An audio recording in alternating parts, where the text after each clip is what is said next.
Hey, yo, it's me, Pops Van Marmalade, and you're watching the Comics-Related Madness Network. Huh? So come get some. CromCon. CromCon.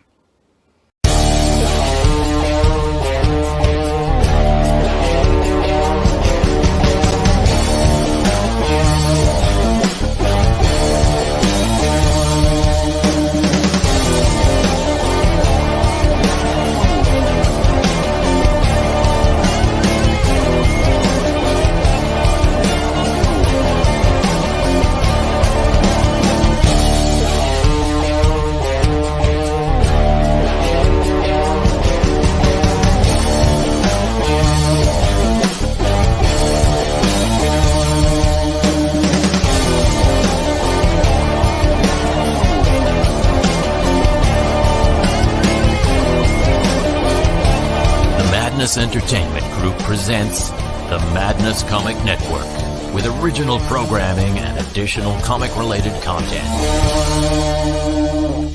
Hey, we want to shout out to our sponsors, Daytona Beach Comic Con. If you are a fan of comic books, if you're a fan of comic book conventions, and if you like meeting comic book creators and getting comics and comic-related stuff, then you need to make your plans to attend Daytona Beach Comic Con. This year's show is September 9th and 10th. Silverline will be there, so you should make your plans to be there too. We'll see you there. If you like comics and find yourself in the Orlando, Florida area, doesn't everyone come to Orlando at some point in time to see the House of Mouse? But when you're here, you need to make it a point to visit Coliseum of Comics, especially the one on East Colonial Drive. They carry Silverline comics, even a limited edition Coliseum of Comics version of our comics. So, when you go, be sure to ask for Silverline Comics and tell them we sent you. OCD stands for Orlando Collector Deviants. OCD, Steve and Trish, they're a family of geeks who promote geek things, particularly those around the Orlando, Florida area. They're big supporters of Silverline, and we think you should be supporters of theirs too. Go give them some love. If you are an independent comic book maker and you need to get your independent comics made, you need to look no further than Kablam Digital Printing. They print our books, and they do a bang-up job. They're not only trusted by Silverline, but many, many independent comic book makers. Head on over to kablam.com and see for yourself just how easy it is to have your comic printed by them. And tell them Silverline sent you. Hi, this is Tim TK, host of That Silverline Show on Tuesday. Join us at 11 p.m. Eastern, 8 p.m. Pacific every Tuesday night as we discuss pop culture and the joys of making comics. Hi, I'm Barb Kilber, co-host of Silverline's Wednesday Wham. Join us each Wednesday nights as we discuss comics, literature, movies, and anything else that may catch our attention. I'm Roland Mann, and I host Silverline's Silver Sunday. Join me every Sunday at 8 p.m. Eastern as we make mine Silverline.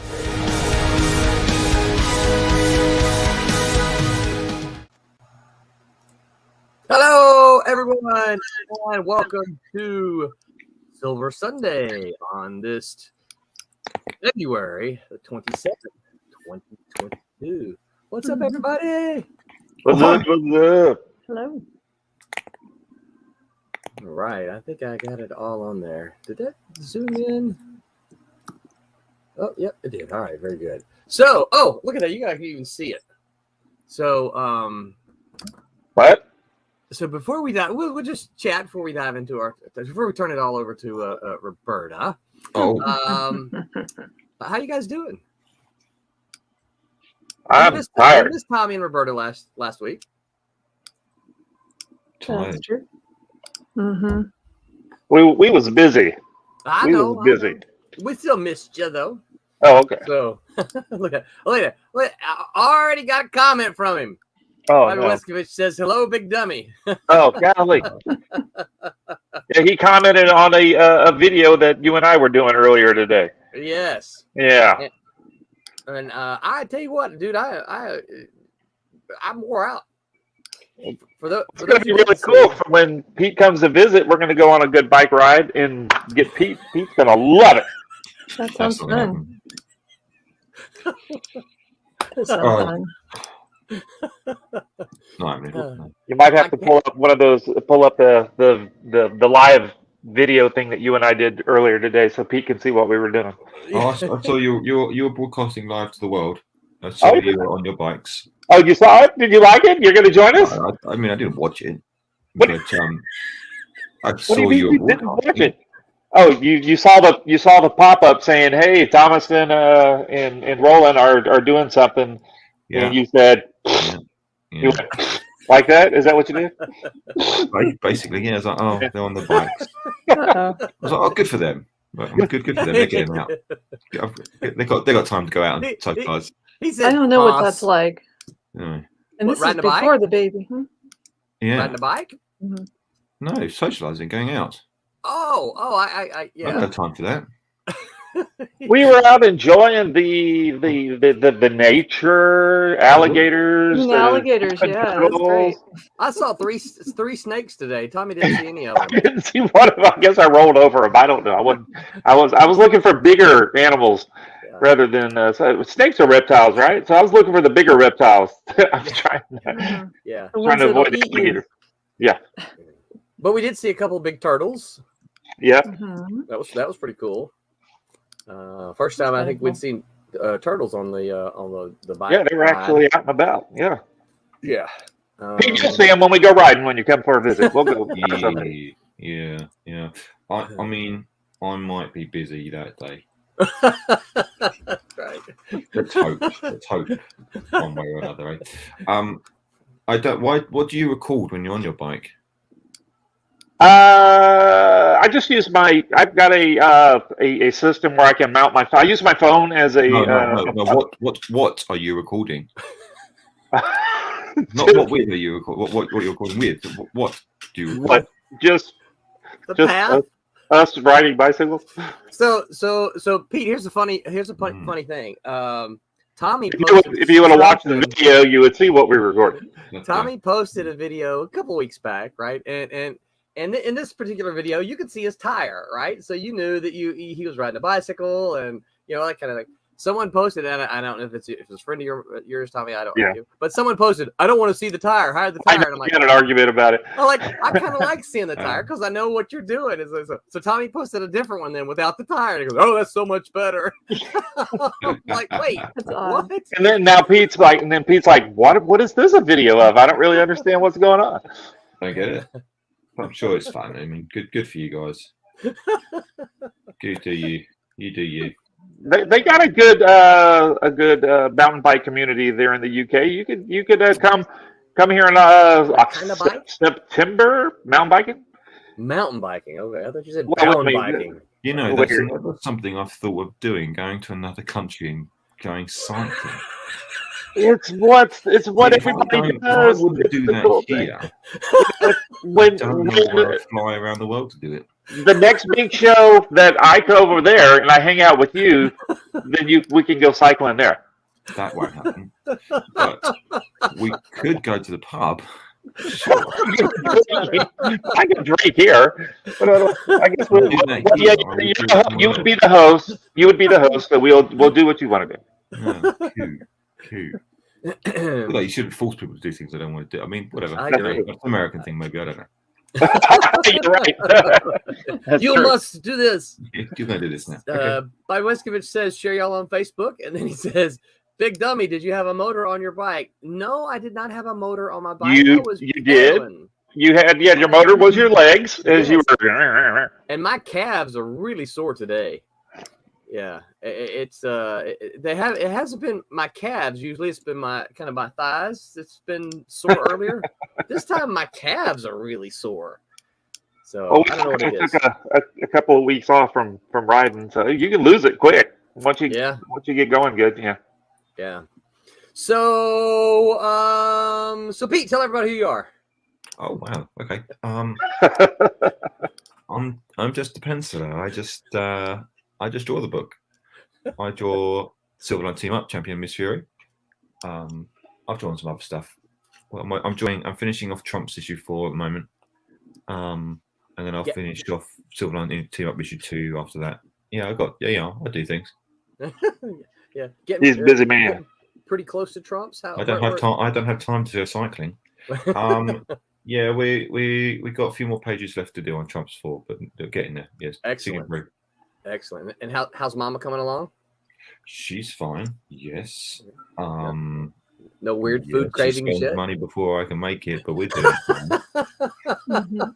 I told my wife last week, Yeah. I said, Pete said, I've spent thousands of pounds on Thousands. stuff I'll never Thousands. use. Stuff I'll never use. Yeah, it's a life. We saw you shared a photo of you and your lady, and she's got a nice little baby bump going. She looks That's the first one we were allowed to share, where you really see her bump, and now Yep. everyone's realised, oh, she's pregnant. She's way pregnant. Yeah, we've known that for a while now, but obviously everyone else hasn't. We haven't said anything to anyone else really, outside of family, Yeah. and immediate friends. So I was like, oh yeah, okay, yeah. Wow. Cool. You can't hide it anymore. No. Yeah. Roberta, hold on. Cassisi says Trump. Who am I? Woot. Yes, Thank yes. you, That's right. CC. Roberta, tell everybody who you are. Hi. Well, I'm just a colorist.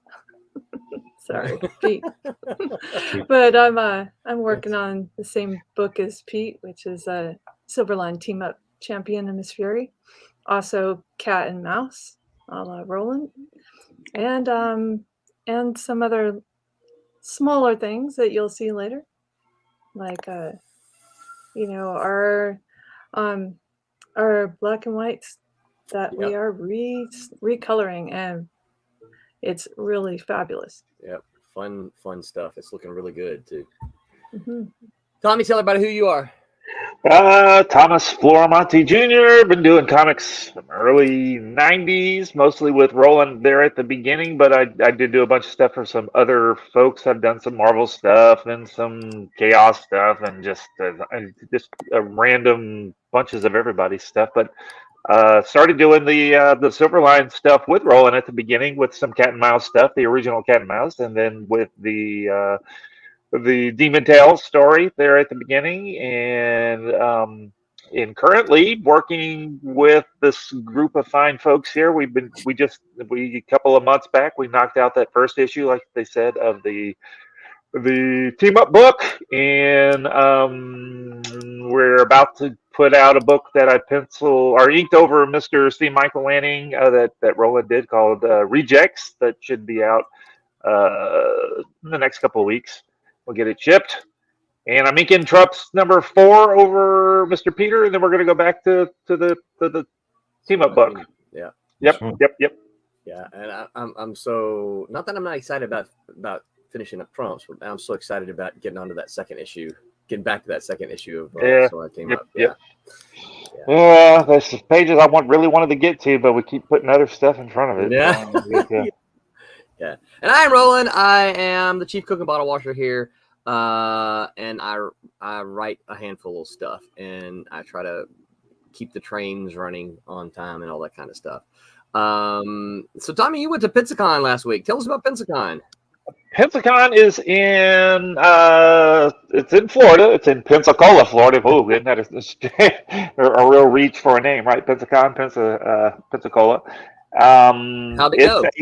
It went great. I did really, really good. Last year, it got postponed because, the COVID thing going on, and they had to push it back further in the year. And then Delta hit, right? And so it's just really weird. So now that, so normally it happens in February, and it was an excellent show. Plenty of people getting out. I did more on Friday than I usually do throughout the whole 3 days. It's a 3-day show, and but I doubled it again on Saturday, and then again doubled what I did Saturday on Sunday. So I did really good. That's great. That's great. Got to hang out with some folks you hadn't seen in a while, right? Yeah, this internet thing makes it so you get to hang out with all your buddies all the time. So so that's one neat thing about lots of folks, lots of my Mississippi people that that I know, Stephen and Mitch, and a bunch of the other all of the Roland Paris people. Roland Paris was there, both John and Derek, and golly, just lots of my buddies that that broke into comics with, love them to death, and got to hang out and stayed up too late in hotels. And they put us up at on the beach this time. I should share should send you the picture of the video. Oh man, it was a great show. Nice. They really treat us well at that show. Nice. Thank Mike Hensley for at Pensacon. Well, you're a partner there at Kablam. Barry Gregory is a long time. Most folks know he's a long time pal of mine, going all the way back to the 6th grade. You grew up in diapers together. Not quite diapers, but he and I went to Coliseum of Comics. Had a warehouse sale, and this whole weekend, I think. And basically, what they do is they just pull a bunch of crap out of the warehouse and put them in cheap boxes and put a bunch of toys and other stuff around the room. And they get like a room in some hotel, one of those ballroom kind of things where they just set everything up. And so he and I went there and spent a fun time rifling through all the boxes. And if you can see, this is what I came home with. This box full of comics is what I came home with. I came home with the first 50 issues of Airboy, 1 through 50. So it's been one of those that it's kind of been on my radar. And you haven't find any of your stuff, or is it just? I did not. No, that's actually not true. I did find one issue. I found this. There you go. Yeah. Okay. Wow. I found Miss Fury #2, so Nice. so I will be putting this to, because I have like 40 copies of 1, 3, and 4, and I don't have any copies of #2. So I'll put this with the set and probably make it available on the next Kickstarter.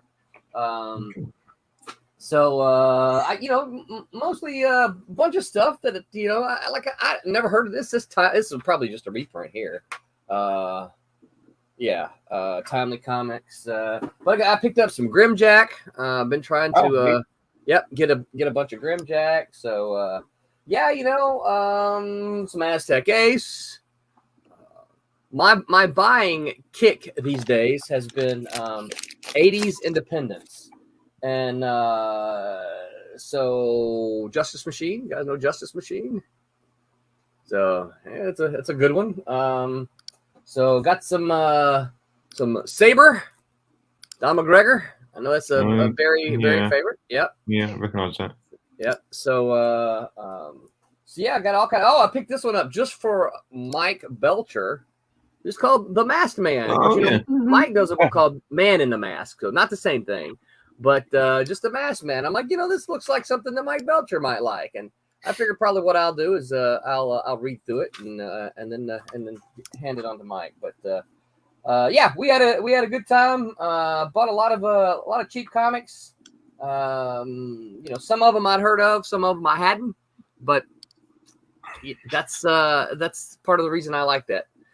Eric says, hello, everyone. Airboy is great. They released issue 51 about a year or two ago, and issue 52 comes out soon. I did not know that. So are you saying, Eric, that I bought the entire run and not the first 50? Because I'm thinking, I just got the first 50 issues.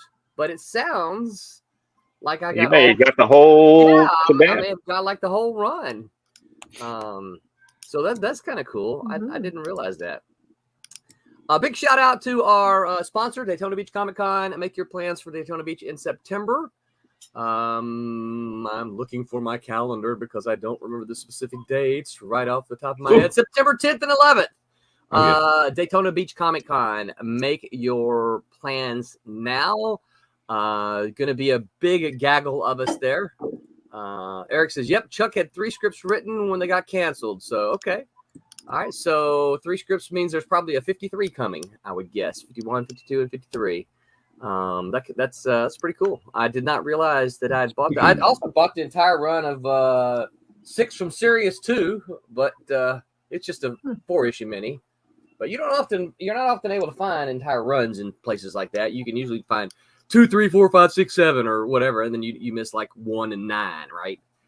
So I remember for years I had V for Vendetta 1 through 10, except for number 9, and I could not find number 9.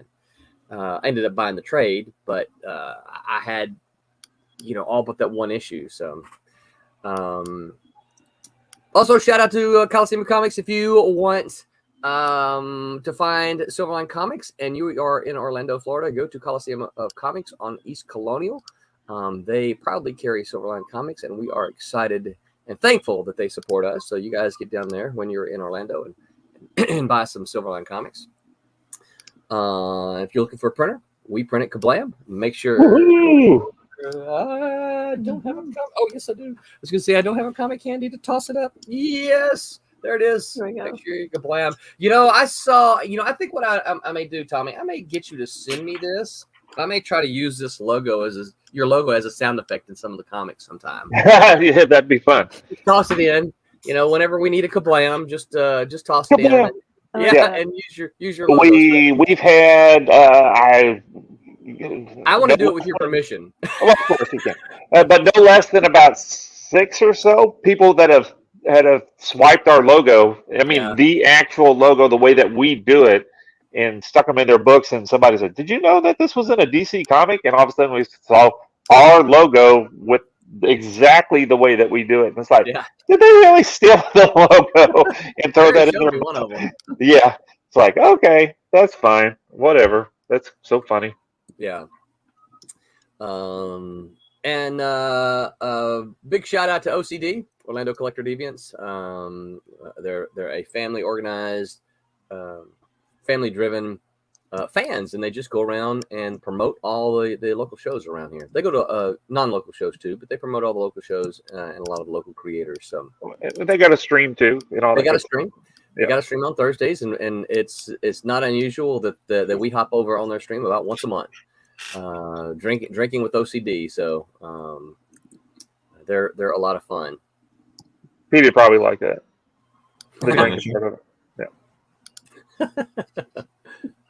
I'll get around. Yeah.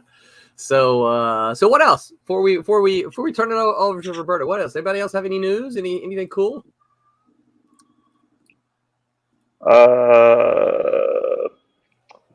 Paper's still an issue. I don't get out much, so I haven't been out much. I've been working. I don't have time to cycle or anything, so no. I have. Wow, he's got a problem with the cycling. How do you maintain your physique? I need to read. Oh, that's yeah. How do you look so good, Pete, if you're not out there exercising and stuff? How do you maintain that physique? I put on so much weight. She's going, I need to go swimming. I'm getting fat. I was like, well, you're not fat. You're pregnant. But, right. I mean, I need to exercise as well because I've put on so much weight recently. So are you putting on sympathy weight? Is that what it is? That's what I said. Yeah, I said it's not my fault. It's your fault. That's right. Yeah, I need to go for it. Can I start running? I will tell you this. So. Oh wait! No, sorry. I do have more news. Uh-oh. More news that's cost me a lot more money. Oh no. Okay. So we're not married, but we're obviously engaged to be married. Right. Yeah. No, that's changed now. We're now getting married in a couple of weeks. Oh, really? Oh, congratulations! Wow. That's great. It was decided that we can't have the baby. It was decided have the same name, so that's been brought up, and we're getting married with a very small ceremony with select family members, because that way, when the baby's born, it has the right name. Well, I like how you said it was decided. So who was the one that decided this? I just pay for it. That's right. I just pay for it. Well, I tell you what, we've got another. It was decided. It was decided. It was decided. This is what I'm doing now. We've got another Silverline couple that's John Meddick's getting married. Yes. And I think I've talked him into setting up an iPad or whatever so they can live stream the ceremony. So, Pete, can you live stream the ceremony so we can all watch it? Probably, but it'll be like at 5 a.m. or 3 a.m. You wake up for us. I mean, you actually, I don't know if people are watching this realize Pete's in the UK. I don't know if you recognize his accent or anything, you guys out there. He talks funny. But yeah, the funny talk. We were making fun of you on the video, on our cycling video. If you gotta go back and watch it, by the way. But Pete actually goes to sleep and then sets his alarm to wake up just so he can chat with us for an hour and a half, and then he goes right back to bed. Yeah. So I don't know about the rest of you you guys. If you set up a live stream, I'll get up and watch. I'll get up and watch it. I'll get up and watch it. No, it's going to be in the middle of the afternoon. It's not like we're going to have to get up. We'll be awake. It'll just be earlier in the day for us. But he's also got to make sure that, you know, the powers that be are okay with that. Okay, it's more about the venue. The venue are very. You can only have this many people. This is what you're allowed to do, and then they start charging you extra for stuff. Oh, you want to do that? Do you? That's going to cost more money. Really? just set up your iPhone and just point it straight, and then live stream it, and then we'll watch it. My chest, Your so you selfie can get stick. it'll be like a first person thing. I mean, I already did it myself once, but you can better and so yeah, do that. Yeah, man, do that. Selfie stick up there. So you're kind of experience it's like. I'll send you one. You said this in a couple of weeks. I'll send you a selfie stick that you can put it with your camera. You can hold it right there while you're up at the altar, or however. It's going to be like I'm going to be there, but my mouth will be taped shut, and it'll be like, and what does he says yes. Right. Just he not. says yes. Just not. Okay. Yeah, you can. Yeah, you'll have to make sure you mute us because they'll be able to hear when we go. Go, Pete! Yes, yes. You'll be able to hear it through run now. Run away! Run! Don't do it! Don't do it! I can see the exit. Go! In our best Monty Python, run away! Run away! So, what's the date? News. What's the date?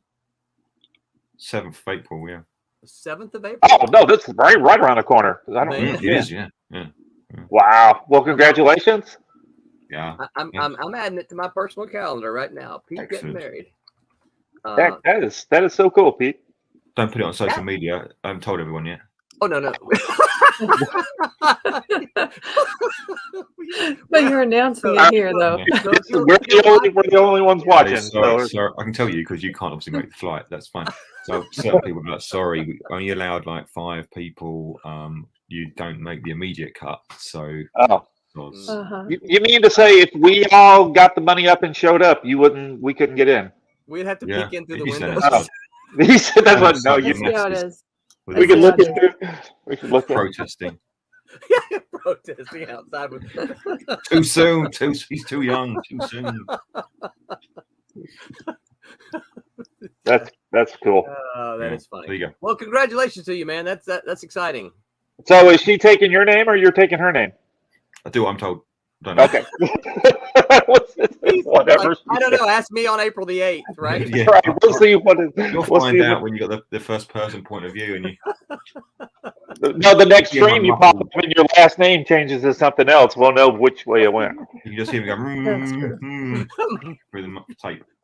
Big piece of duct tape across, right? Just reaches across, rips it open, talk, and that's it. She peels it back and zips it back That's down. enough for me. You can speak now.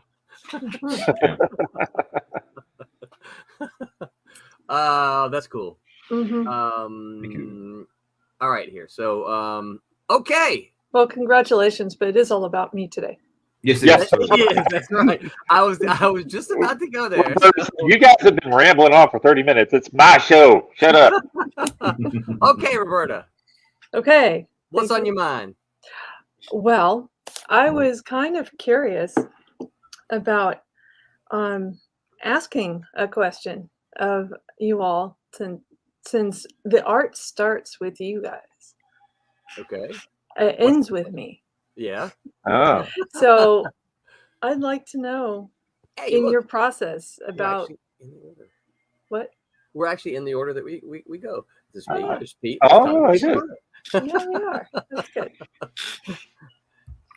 So what's the question? So the question is, because I think Peter's doing such a really great job with adding the elements in the backgrounds of just the worlds that we're building. And I wanted to ask him, how do you decide not to just cram everything in these panels? Have you not seen these Trump pages? Oh, I thought I haven't. Yeah. I haven't seen a problem there. Like, Trump looks. Oh, Trumps. We know. No, Oh, I'm not loving in that. anything. Do you know why? Because it's all anything. set from what I can see in the middle of nowhere. Yeah. Uh-huh. Yeah. It's brilliant. I don't have to draw buildings. Yeah, you don't have to do Oh, research on anything in particular. Just make it up. I saw I saw Quentin's done issue 3, so which we've all seen, I think. Yeah. But Right. he's done lots of techie stuff, which I was like, oh, don't do that. I don't want to do techie stuff. So there's that. I've got to do the techie stuff with the machines and the guns and whatnot. But the background, at least, I can just go, oh, there's a hill. There you go, done. It's a no. There's a hill. There's a hill. There's a mountain in the background. Oh, cool. Perfect. Why can't everything be set on a desert plain? Right. As simple as you can get. Then you got to work on clouds and stuff like that. Yeah, you can. Or you could do what I do and say, hey, the colors will take care of that. See how it goes. You know what? The colors will do that. Mhm, they do. Right. That's right. There's Kyle's Yeah, not that's still right. rolling. Hey there. What's up, Kyle? Hey, Kyle. Kyle. So my question is, how do you make that world building slim down so that you're not just putting too many buildings and too many things that you have to draw again and again in each panel? Like what goes into that process? I'm very good at that, but I guess you just make sure the focus of the panel is still the focus of the panel, and it's not too busy. You want people to still be able to see that's what the main thing about that panel is, whether it's two people talking or an explosion or something. The more you start, I've seen stuff where it's just there's not any white in the panel. There's nothing left of the page. It's just full up. And he's like, well, where do you look? Your eye has to rest. So, and you have to create direction somehow. Well, sometimes it can just be a color direction, so you can mute that in some degree. But when it comes to lots of detail, you don't want to have to call so much attention to the little things unless they're you don't want important. to draw the same. You don't want to be stuck drawing the same thing for 2 days straight just because you've put so much stuff in there. You've got to keep drawing it again and again. But I think also this is one of the things I know that you guys pick up at the Kubert School that self-taught folks don't necessarily pick this up quickly. I mean, they'll get it eventually, but you use the shapes and design of the panels to push the eye to where you want the reader to go within the panel and from one panel to the next. And when you can look at the art and realize, hey, my eye just did this thing right here because of the shapes on the panel, and then for me, watching the art take shape, I love to see that happen, and then just see Tommy come in and accentuate that with with the thicker lines and moving things, and then you come in, Roberta, and really focus it. I still one of my favorite panels from Team Up 1 is that the panel with Miss Fury leaping over the, and I was like, man, I can't stop looking at the panel because I don't mean to say this I don't mean this in a negative connotation, but it's a simple panel, but yet it's it's like, wow, it's such a good panel. Well, it's the angles. Everything's like radiating. Yeah, has a lot of motion. Yeah, it does.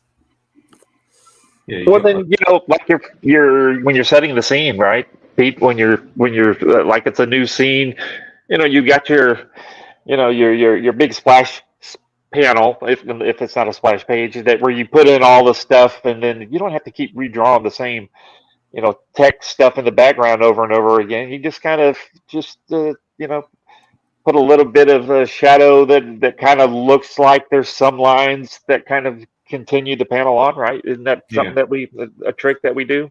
I have to draw the same. I was saying to the kids I was teaching the other day, I said that you don't have to draw a background in every single panel. You can draw it. I try and draw one on every page, just so you know where things still are going on. Yeah, but you don't have to draw it in every.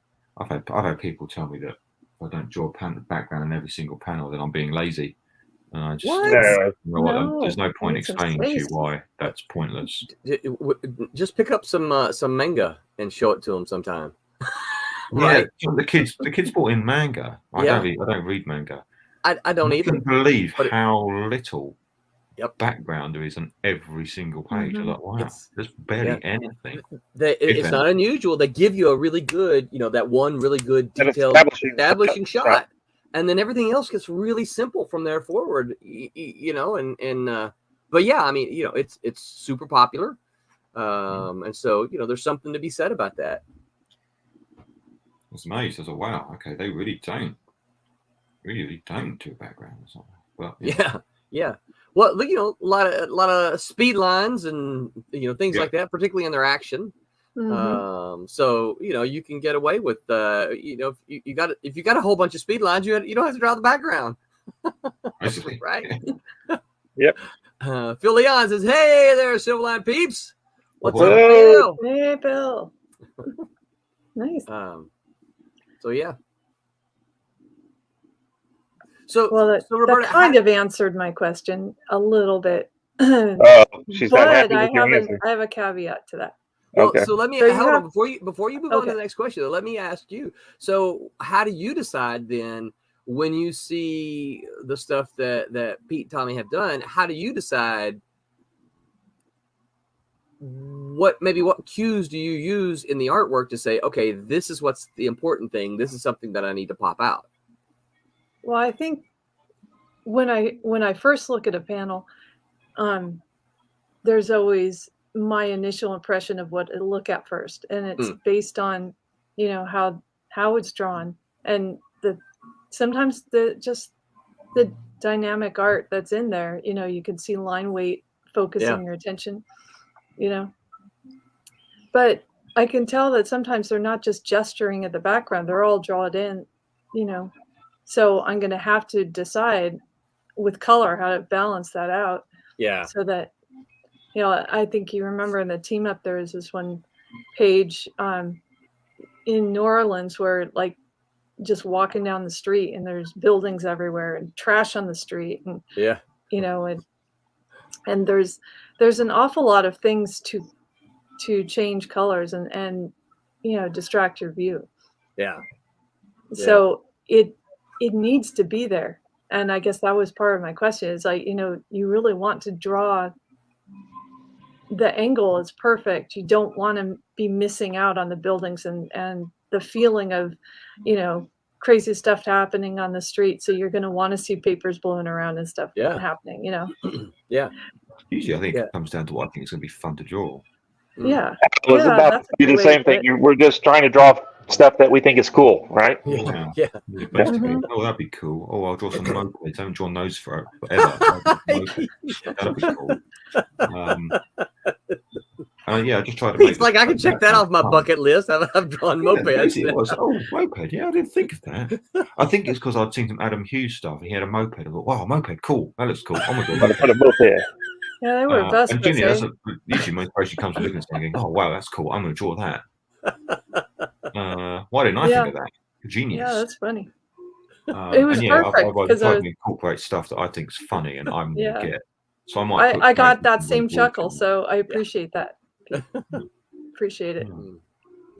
And I don't know if you caught it.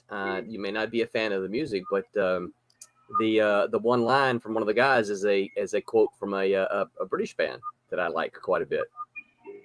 Spice Girls. Are they British? Yeah. I'm sorry. That's not somebody that I listen to. What you really want. I don't know why you pretend you don't know that. I did not. I honestly did not know that. Like I said, they're not on my playlist. This band is a little bit older than that. So, Tommy, did you recognize the quote? Oh, that's right. You still haven't read it yet, have you? As a colorist, I don't really get the quotes. I'm just working on the page. Oh yeah, what do you guys want to share? Oh, I forgot all about that. I got into the chat and forgot all about sharing. Sorry, you guys who are watching. They want to see us. Mm-hmm. Oh, you want to share? Who's sharing? Roberta sharing. Am I sharing and talking? Yeah, sure. Yeah, sure. Nobody recognized the line. I'll just leave it there. Somebody can. No, that's okay. Somebody can figure it out and let me know. Yeah.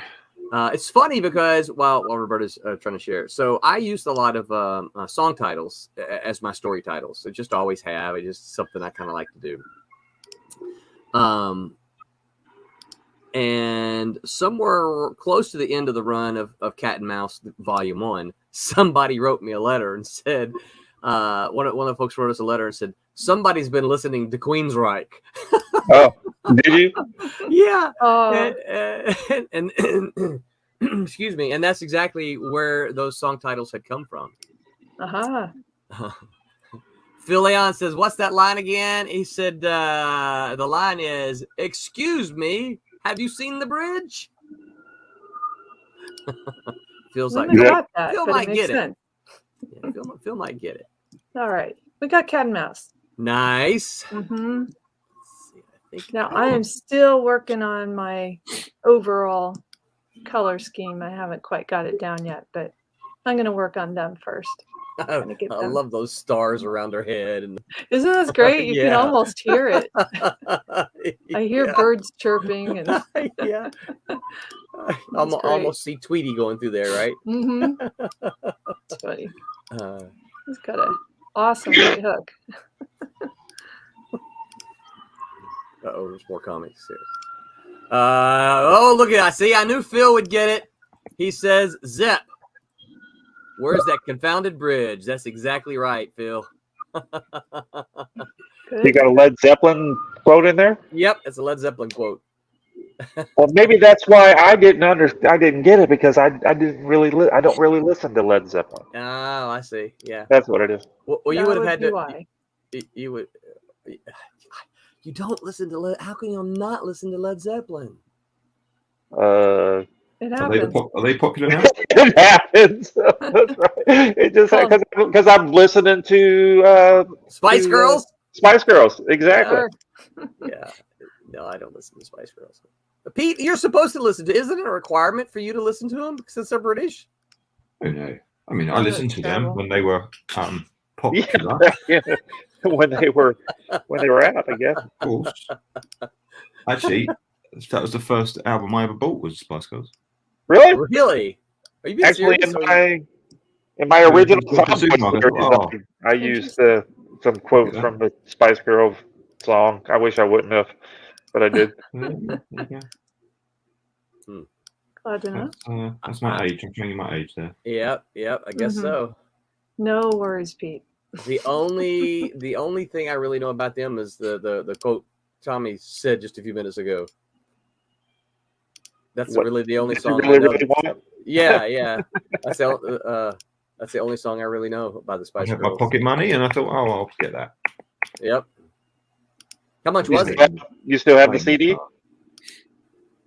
I think it would have been CD. Yeah. It's on your shelf. No, That's fun. I don't actually own any music. Oh, I still own CDs. No. Mhm. Yeah. I bought my dad some CDs for Christmas because I assumed he had a CD player. And he said, "Yes, I've had to borrow a CD player." I was like, "Oh, I thought you had a CD player." No, not anymore. No, who's got a CD player? Oh, sorry. Yeah, they took them out of the computer, so that's a problem. Oh, I know. Yeah. I hate that. I got a external CD player. So Actually, they were limoing us. Not limo. It was the high-end SUVs that they were chauffeuring. That's the word I meant. And I noticed that none of the SUVs had CD slots. It was all digital stuff. yeah. So, Well, so they've they're not all even in got the cars anymore. they've all got the auxiliary. Well, it's all Bluetooth, right? Yeah, or Bluetooth. Yeah. Phil says my go-to British band lately has been Muse. Mm-hmm. Muse, yes. Well, they're Welsh. I mean, They're well. Oh my gosh. Come on, that's right. yes, they're very good.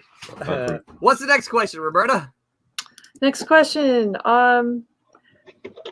Do you well, I'm trying to remember. I had a question and I lost it. Let's see. Had to do with the details, had to do with architecture. Oh. Yeah.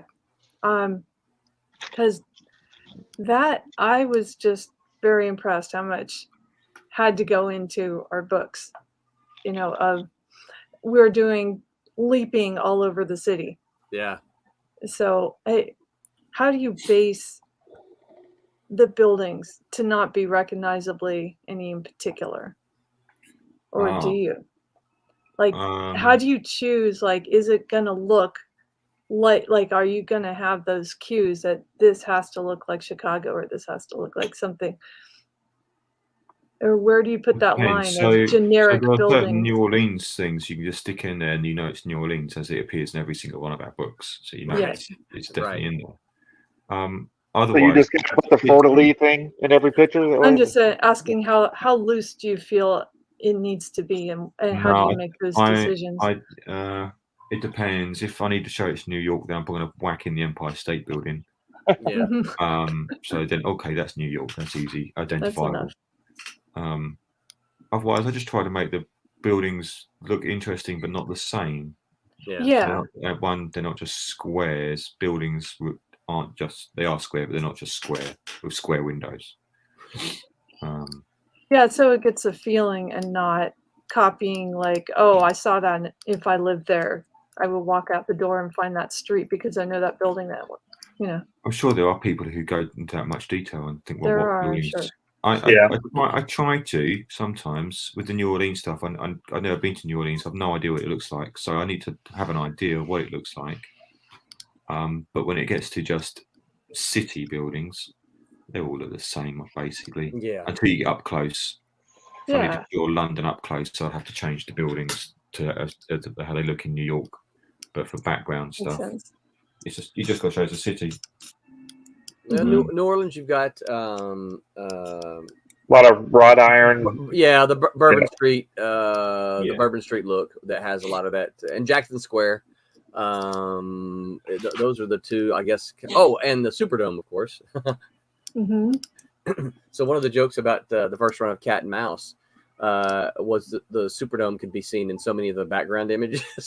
It's like just easy to draw. The Superdome floats all over the city because it's always in the background. But it's a recognizable landmark for the city. Yeah, it's true. It just needs to be that. So one thing. So yeah. So I wanted to go over, kind of the pre-planning of when we're coloring and what kind of things happen, when I'm taking the cues from the artwork and I'm going, okay, well, this is absolutely This is full nonsense. of. Don't make this look good. Yeah, but this is absolutely full of weapons I've never Utter seen. ridiculous. Oh, yeah. For an instance, like, I'm like, okay, I have a lot of reference in my head and I have a lot of reference to go through. And then I have to decide how much time do I want to spend on the Google before I just make crap up, Right. And so, like, I wanted to talk about that because I think it's kind of funny. We want there to be, believability. Yes. But not to the level that I have to imitate every single thing that has to exist. Yeah. In order to make these things happen. So I just wanted to say that, I found myself, in my art career going, you really do have to divert from reality in order to change the mood on the page, in order to change the focus of what you're doing. The more specific you get, like you end up rendering metal so tightly that that's what you're looking at.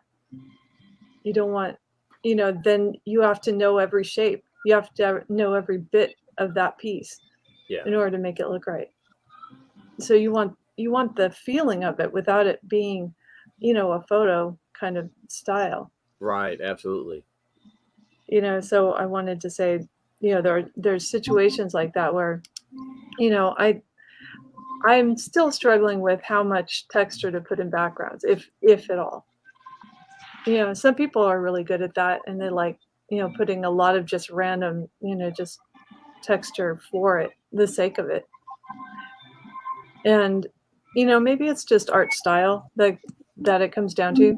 Yeah. But I feel like once I'm getting started on researching something and I want to know what this is, and I decide what it is and what colors, you know, it might actually be, then I'm going forward and saying, you know, this has to change for the sake of doing something different with the art, changing the focus on the page.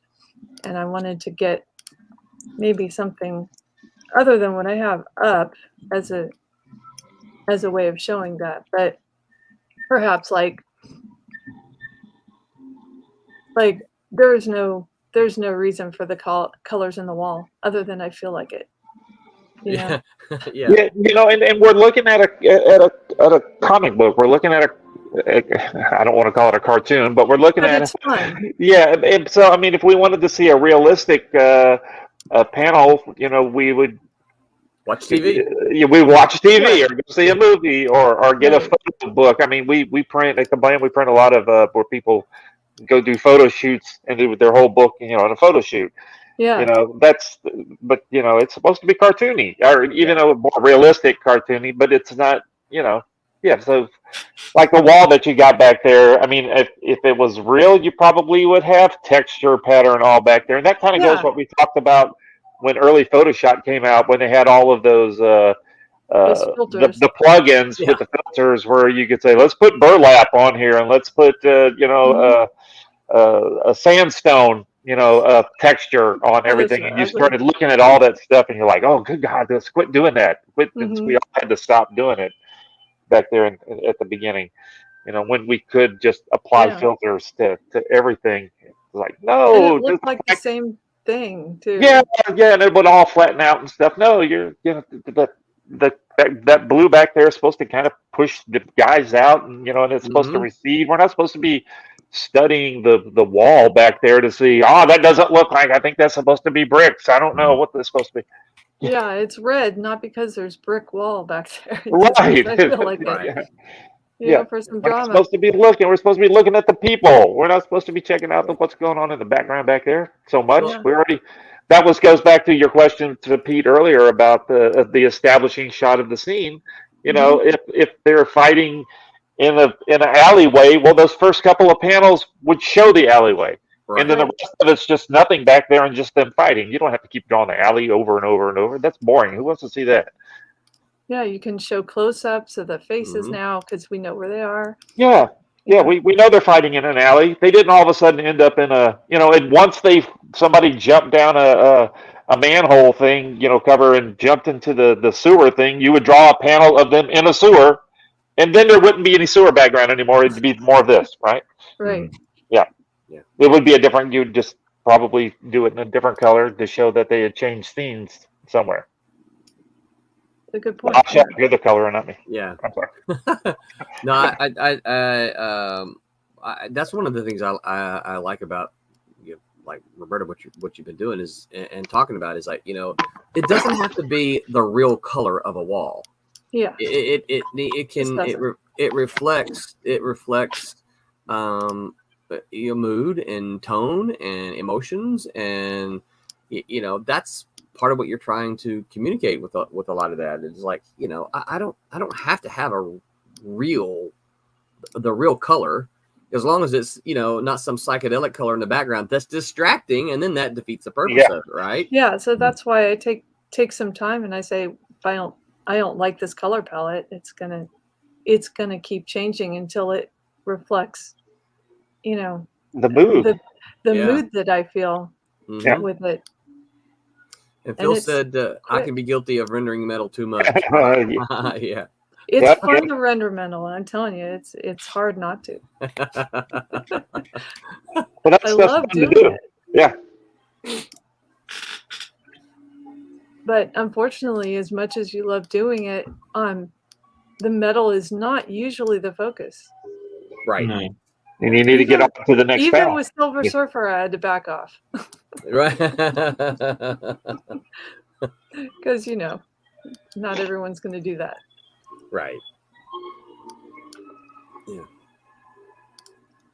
There's some pleasant music going on.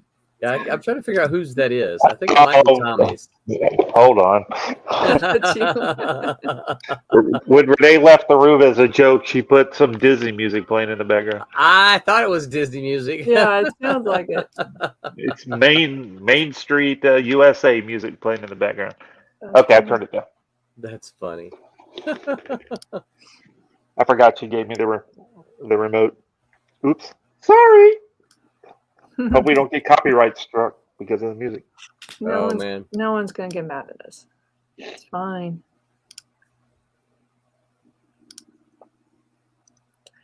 Yeah, so that was my,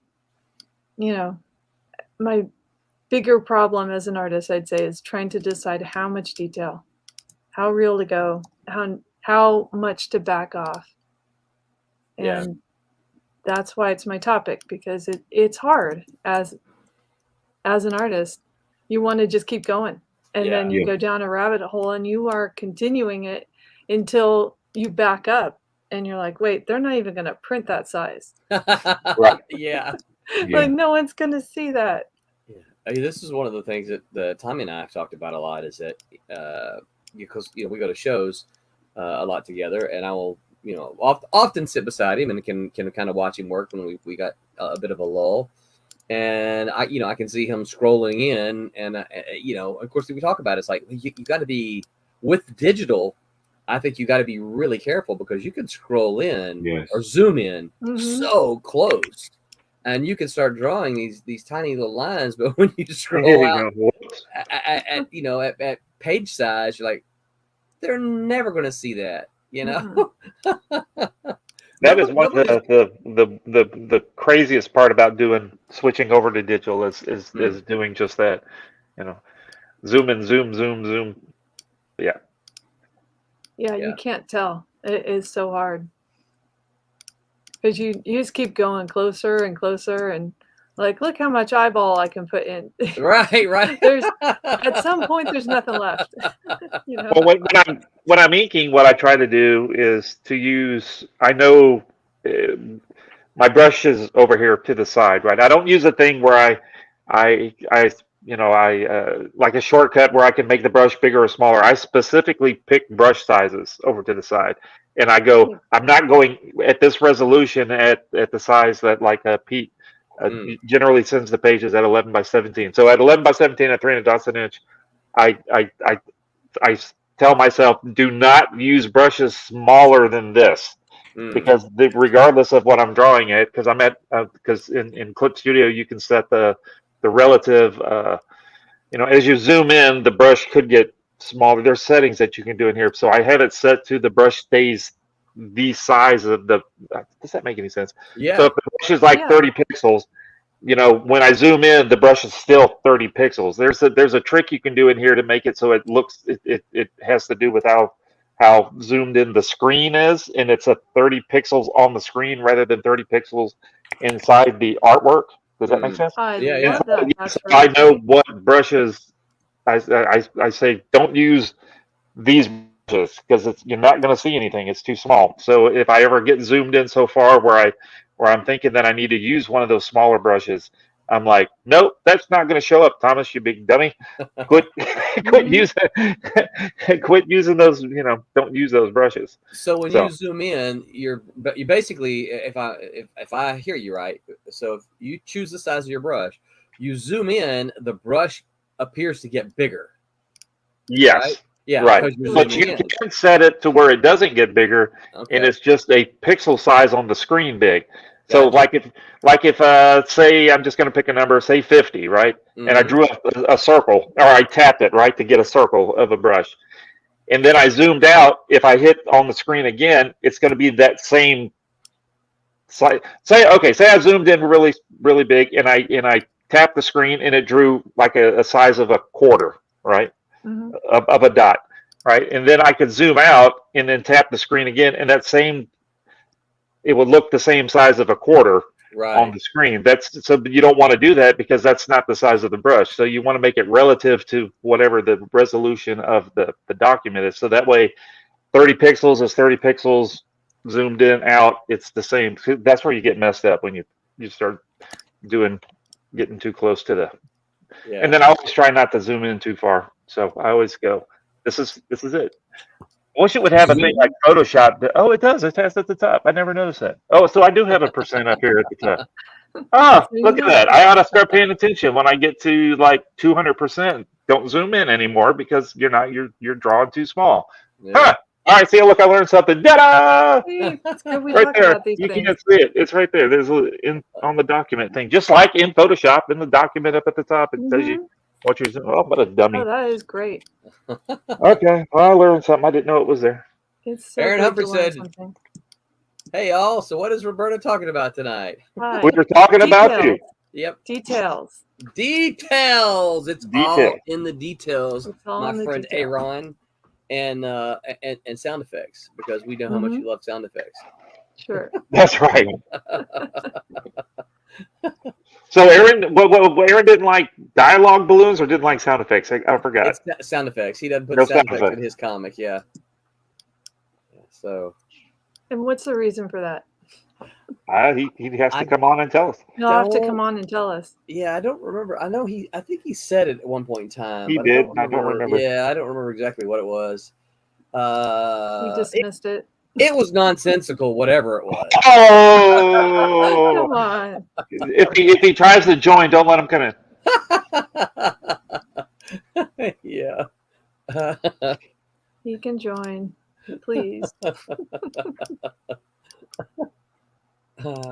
Yeah. So So we're talking about zooming in, like the girl's face that you're working on. How much Yes. detail are Look you at that. going to? So you're not going to add any more shading, or that's Oh, all I you're am. going to do? Oh, I'm gonna put the darks in. I haven't put the darks in yet. All right. So zoom out then. So this is medium. It's high contrast light. Okay. So it's gonna have a level on this side of the face that is quite a bit darker. And it's gonna push it to work with the line art because it actually goes to full black. Yeah, because they got a shadow on that side of the head. So if the inker hadn't have put that much black in it, I would back off of her face color and not go that dark. So it's a cue that she's got a much stronger light. Yeah, because Wubba drew a bunch of shadows all over her chest and her arms and all that good stuff. So It's a lot going on there, and I don't want to cover it up with really, really deep color, but I just want to hint at it. Yeah. So it's going to fall off in very short time, close to the black ink, so that it's Wubba and Barb, right, Roland? Yes. that's right. And it's really nice to have this much detail in the hair, so I don't have to do a ton of coloring detail in the hair. Yeah. So it's like a trade-off, you know. Did you hear that, Pete? You're not drawing enough blacks in the hair. No, that's not what I'm saying. Hair's a bit of a pet hate of mine. I hate doing hair. Oh, you But know, the It black- looks so cool, but it's just but like the blacks I always help feel with- I get it wrong. I always feel like I've not done a good job on that hair. I'm making some of your hair right now on this one that- character. It's looking really good. Is that because you don't have any? Oh, boy, Roland is just trying to I think it make is. everybody mad. I use myself for pretty much all reference, you see, Yeah. so facial expressions. But if I don't have hair, then Yeah. that's why I like to make my characters bald. And So also, you got to have it like saves time. 4 or It 5 saves wigs time. hanging up Wigs. Yeah. behind you. I find myself Googling hair in the wind. I want to That's see really the hair funny. move. And I can't. Look, it's all rubbish. I just have to make it up. Just made it up. Yeah. Well, You know, I've got the character we've got at the moment, the Jack of Hearts. He's got like some cool long hair, and it's cool, but got to draw it moving. It's like its Got a own. life of its own, and it's too long. And now he looks like some 70s throwback. Oh, wow. Yeah. Mm-hmm. You know what I'm drawing at the moment? I've got a commission to draw a character called the Ferret. Ooh, Oh, yeah. okay. Yeah, Mhm. that was And I got Stephen some Butler reference- drew the ferret too. He's got the references. He's got some pretty big 80s Oh yeah. rock band hair. He's Right. got hair. And I'm not drawing that. No, I'm giving him an updated long hairstyle. So Cal I'm Denton. doing that at the moment. I had to update his hairstyle. Yeah. That's funny. Yeah. That's I a looked good at that hair. question. And what is So that hair? What is that? we'll have to update. Mel Gibson here is what I always thought. Yeah, kind of. White Snake. Yeah. White Snake. All of that. It's all of that. 80s hair band metal. music. And you got what Roberta's going. You got the hair going in front of the face. So I hate doing hair in front of the face because it obscures your face. So you have to find ways to shape it around the face. So you And can it still has see to look nice. Yeah, it's hard. I'm having to do that at the moment. I'm having to draw the hair so I can still see some face. You're gonna I learn think in a reality lot. it would just be hair. Yeah. Aaron had to come in and defend his sound effects. Oh, I need to defend it. I told you not to let that guy in. What's going on? Oh, nothing much. I'm working on my cover for the big book. Now I'm trying to write the big putting my book together. The in one omnibus? huge book. Yeah. Oh, that's Yeah. Very cool. Now, how I many gotta total pages is that going to be now? It's 300 even. Wow. Yeah. Wow. Yeah. That's a So, lot of pages. Yeah. So I put it together last night, and my computer didn't crash. I'm like, yeah, I put it in one file. My computer's not crashing. Thank you. I was like, am I going to be able to send that? So I may be sending it Dropbox to the Tommies. Kablam. Yeah. That's going to be a big That's file. the way you should do it anyway. It'd make it easier to send to us. Yeah. Yeah, the PDF, because once you do the high press file, that usually eats some space, but it hopefully won't be too bad. Yeah. So. Yeah. If you start trying to upload it to Kablam, then Yeah. the internet's going like, yeah, that's too much information, pal. Yeah. I don't think it's going to work, so I may just have to send it to him. Yeah, just put it up on somewhere and then give us a link to it. That's the best way to do it. Okay. Yeah. So this is Cat and Mouse, right? Yes. It is. Is this the 4th issue? So It is. It's the 4th issue. Wubba's pencils, Barb's inks, and Roberta's coloring. Yep. So this is the 4th issue of the first series, not the 2nd series. Well, technically, technically. this is the 4th issue of the 2nd series. The first series is actually the one from the 1990s. Got it. Okay, so Yeah. but this is because we're not doing one with the other. He goes to the bayou or something. I don't know. I don't want to give too much away. I've heard some. Yeah. Well, so Wubba has actually already penciled the next issue after this one, which is going to be the 3rd volume. Oh, okay. All right. Yeah. So confusing. I'm so confused. It is confusing. It's not really confusing. It just No, sounds confusing. It's because confusing in the names of the files. I'm sitting there going, is it? I don't know. Yeah. Yeah. And someone in one of the most recent books misnumbered a page, and everything was thrown off. Then after that, they were like 1, 2, 3, 4, 5, 6, 7, 8, 9, 11, 12, 13, 14, and I'm like, but 11 was actually 10, and 12 was actually 11, and it took me 30 minutes to figure out what was going on. So we don't have the numbers at the bottom of the page. That's why. Yeah. That helps. That's sometimes. another topic. Do people you know like their page numbers on the comics? But No. because I why you don't say need- no, Pete? Why you say no? I don't like them either. It's just distracting to me. I don't need that on there. No, I don't think. I just don't think it's I necessary. don't think I care. Yeah, Because it's a book. You just turn the page. You don't need to know what number you're on. It's not like it's not a novel. If you're putting down the comic book and having to come back to it the next day, you're probably not going to be reading that comic book. It's only 22 pages. Right. You don't need to remember what page you were on. Yeah. I need a bookmark to remember I'm on page 7 of this 22-page book. You don't. And I get crap for not putting sound effects in, but he can't number a page. You can't know. I'm both ways with it, Pete. I'm with you. I don't think I don't personally when I do my own pages. No, I don't put page numbers on it. But for a printer, I love when people put page numbers on there, so I can see if the when I put making the book it makes it easier for me to tell if the pages are in the right order. Sometimes I like it because sometimes books, depending on the paper, like the pages will stick. Yes. So sometimes I'll look at page numbers, like, am I on the right page, or did the 2 pages before, did I skip a page? Because they sometimes stick. So I know. I actually forgot the number of my pages too. Maybe I should go back and add numbers to them. But I do know sometimes I'll do that. I'll be like, wait, okay, this is the next page. So I don't think that is a thing to think about. Like, is it actually distracting when it's there? It never distracts me. I think it's helpful. Yeah. Especially since I don't bookmark. when I'm reading, I just remember the pages, but sometimes I remember the numbers of the pages that I'm on. So yeah. I just don't think you shouldn't need when you're reading it. You don't need I don't need to know what page I'm on.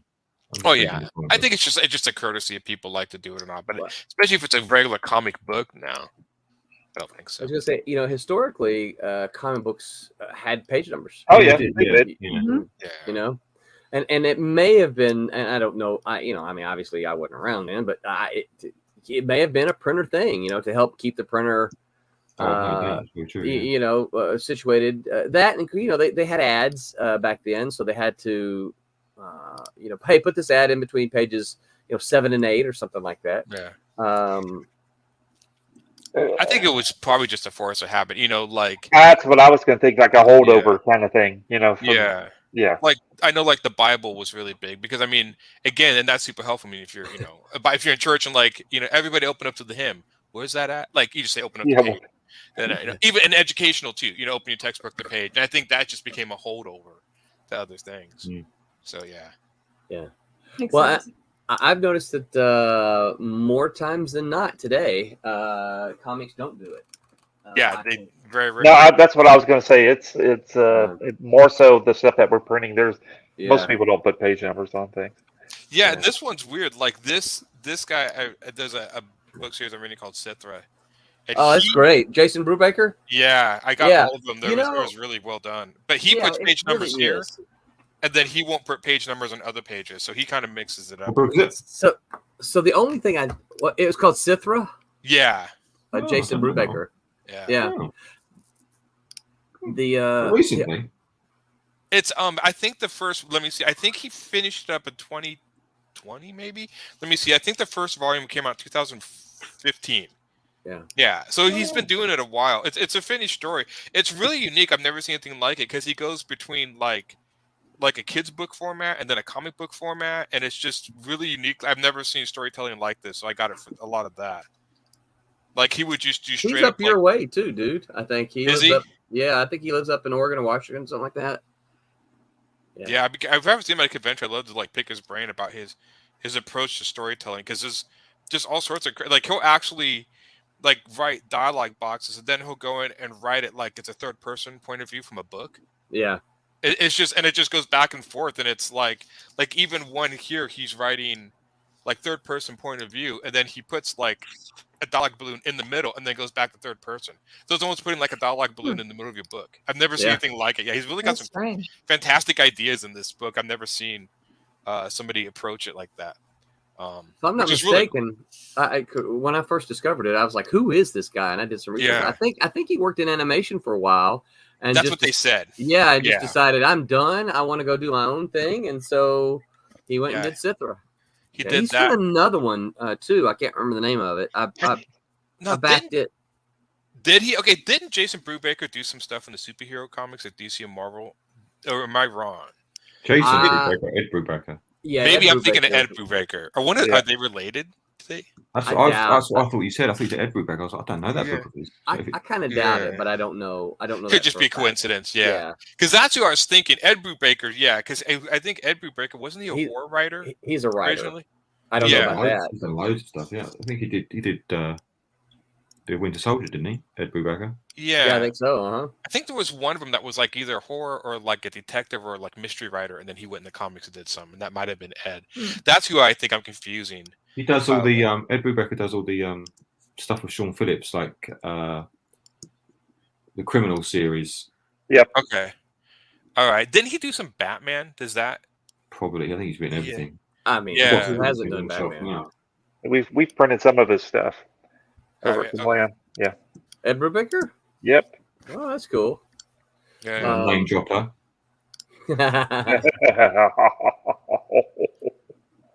Oh yeah, me and Ed, we're tight. We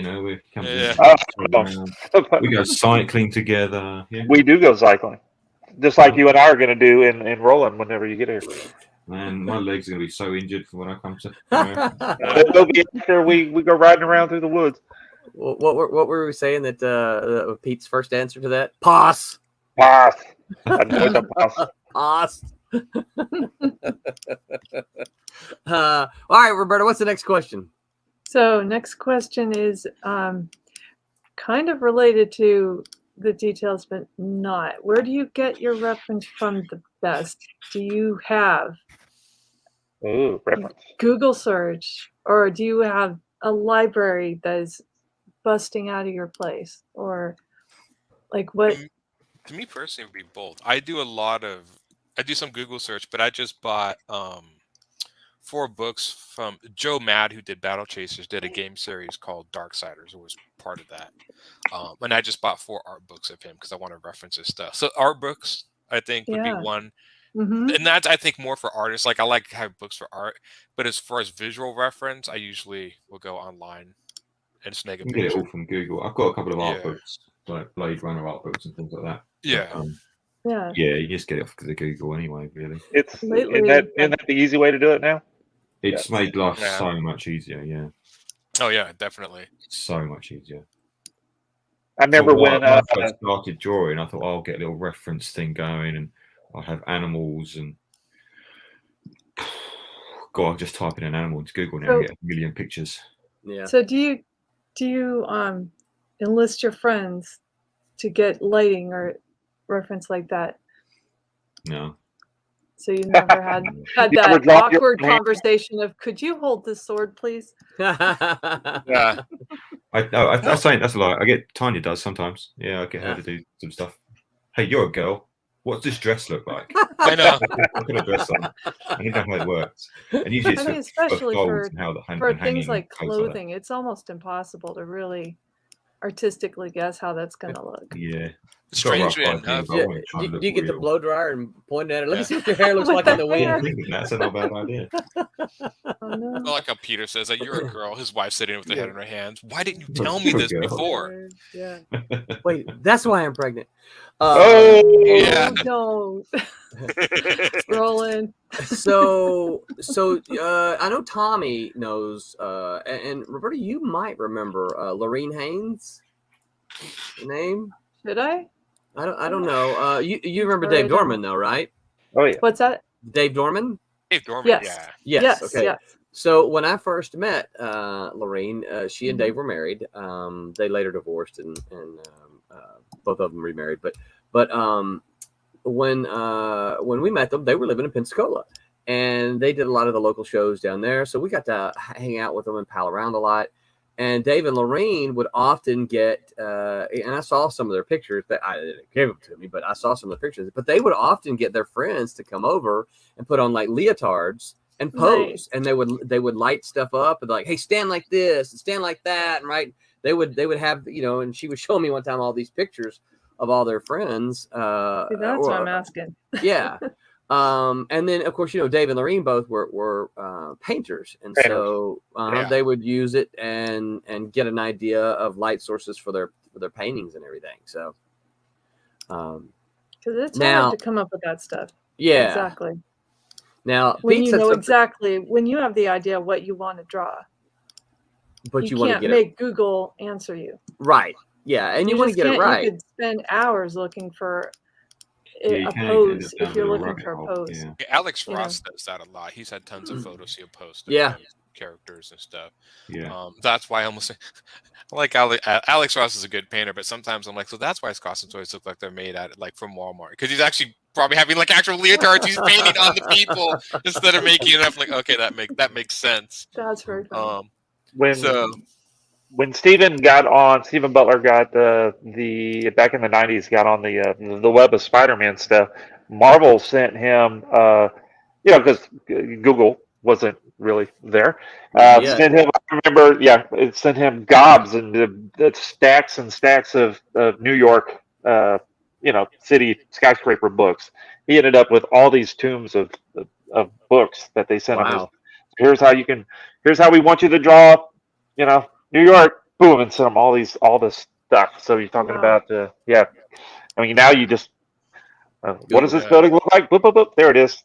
Give me a different angle. Yeah, boop, boop, boop. There he is. And there's still some. I heard of some video game companies that will take trips when they start a game. Like they'll take tons of pictures of New York or certain cities and use it for reference. So some people do go take but it'd be nice. It's nice that the company did that for him. I mean, they could have just left them on his own devices. They were like, like or not like what he came up with. you know? Yeah. Yeah. I always Well, loved that's really, it's really kind of on the editor, the writer editor to help assist in reference.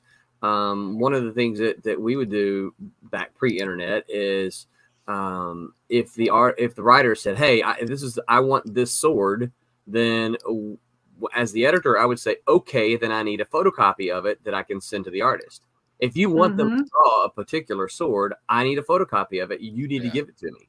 You know, one of the things I try to do, and I can't remember if I did it in one of the ones for Pete, is I just try to go ahead and put a Google link in there. Google link in. Yeah, most people do that. Yeah, now. yeah, that's easier. Yeah, it's like, hey, here's this thing, and this is what I'm thinking of, and here's a Google link. That way, all Pete has to do is click the button and doesn't have to worry about searching.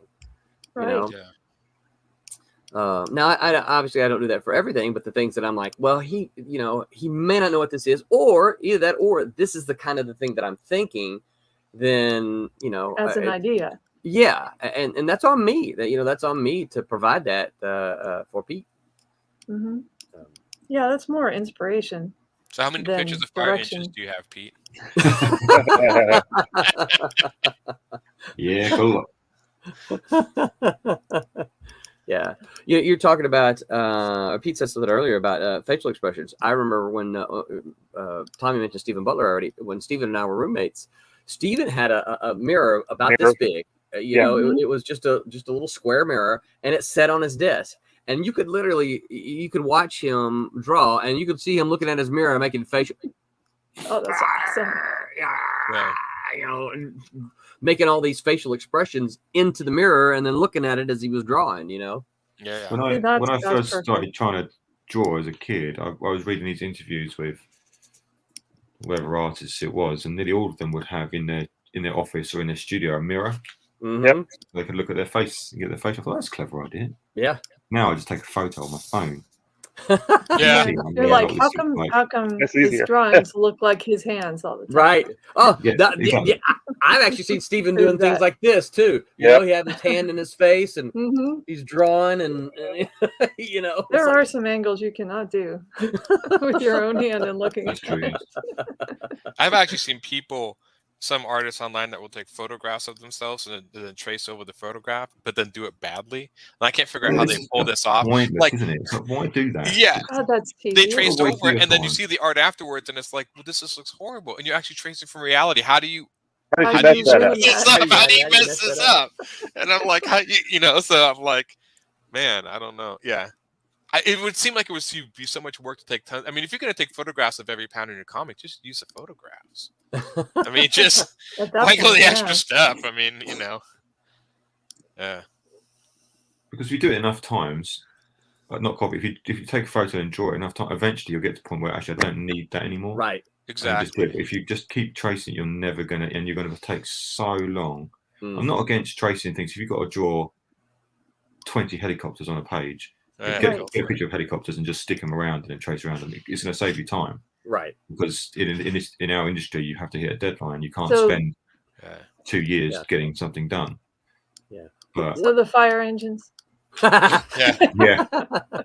So what That's why I crop them in such a way I don't have to draw the whole fire engine, or I just black it out. Yeah, right. Black it out. What about 3D models? You guys ever use like a 3D model and flatten that or twist it the way you want it and flatten it and use that in your art? Like using the program Poser. You guys ever use Poser? I use Poser. I know. Yeah.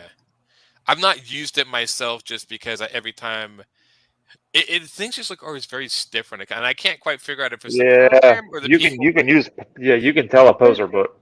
Yeah, there's no slumping in a Poser model. How would you get everything to line up in a perspective though? Is the problem? They have perspective tools, camera tools. You get everything on the same all horizon line, and if it's not, it's going to start looking all just like you've just placed things. Oh yeah. That's what I can't figure out how to do that. I know it does get done, and it's handy and it's helpful. If you look for a particular helicopter from a particular angle, right, yeah, cool. I have a friend, Exactly. everything else needs to look the same. I have a Tommy and friend I were who's, talking about someone a few months ago, and we were looking at some of their art, and they freehanded all the buildings, and it's like, Okay. how do these buildings line up? They don't even look like they're on those, they're not on the same street, and it's like, it's like how did they do that? And it's like, what part of Right. you've got a ruler didn't they understand? oh yeah, it's Kind of important, the rulers. This annoyed me. So I did my little art club for the kids. I said, "Hey guys, you've got rulers. Make sure you do rulers." One of the kids behind it said, "My art teacher says that that's cheating." Oh, I got Oh, so that's angry. terrible. I didn't say it. I said, "No, if you want to draw a straight line, use a ruler. mhm. It's not cheating. That's what they're for." I Why are they always, teaching kids that's cheating? Why? That's What is that? interesting. Pete, here you go. Here's your example. Okay, I always when someone says something like that to me, say, okay, well, what about a carpenter? Should a carpenter just say, this board should be about 3 feet long? I'm just gonna cut it right here because it looks about 3 feet long. Right? It's like, no, they have to measure it with a measuring tape so they get it right. I couldn't believe it. That's a tool of the carpenter. They're not cheating. They're using a tool to get their job done right. Yeah. I had a teacher that would sit around and he said, like, yeah, when I'm on the phone and doing stuff, I just put 2 dots together and try to quickly connect the dots with a line to practice doing my straight line. I'm just sitting there going like, why don't you just use a ruler? I mean, Yeah. Right. It That's when you seems go moron. That's I'm just like, all the time you're wasting. It's like, I can draw a straight line, and I'm like, okay, I guess. I don't know. I mean, maybe I just remember seeing that, and I'm just like, he would also sit down and try to draw perfect circles too, and I'm like, okay. Well, that's fine. There's nothing wrong with trying to draw a perfect circle, but you have ellipse guides. Yeah. Right. They're there. Yeah. I have a friend who is doing models. He's making a model library for a comic he's working on, and we were talking. The only thing that he's making a lot of like pieces for buildings or whatever, and I was like, well, do you ever worry about copying? Like if you use it, like if you make like a window for a building and you put the window in all the buildings, page after page, people are really quick to pick up. Oh, okay, it's the same thing over and over. Yeah, this is not a Super Nintendo where it's the same Yeah. looking background as it's scrolling by all the time. Yeah. Yeah. I'm not sure how I just thought he was going to put the stuff in and then draw over the top of it. Because I can see somebody putting a 3D model in and then you just draw over the top. That way you don't have to worry about getting your angles right and stuff. Right. Yeah. But I don't think that's what he's doing. So I don't know. I'd be curious to see if it works for him. I tried to put like an old like pages on my Guardians, like old pages. And I remember I found some old pages on the internet and just used that page over and over again. And as some kid read it and said like, yeah, I see you copy the same page over and over again. And I'm like, okay. The only way I defeated that is I got lucky, and for a project we had in one of our studios, somebody actually took a book and like destroyed it, like made it look old or whatever. It was for like a lottery commercial. And I just took the book after they were done and like scanned all the pages, and that's how I got that variation. So I just got cool. just stupidly lucky to find that as a resource. So, because other than that, I mean, it's very hard to do that. I mean, it takes a lot of time to put random textures and things. It is. It's time that you don't feel is worth it. No.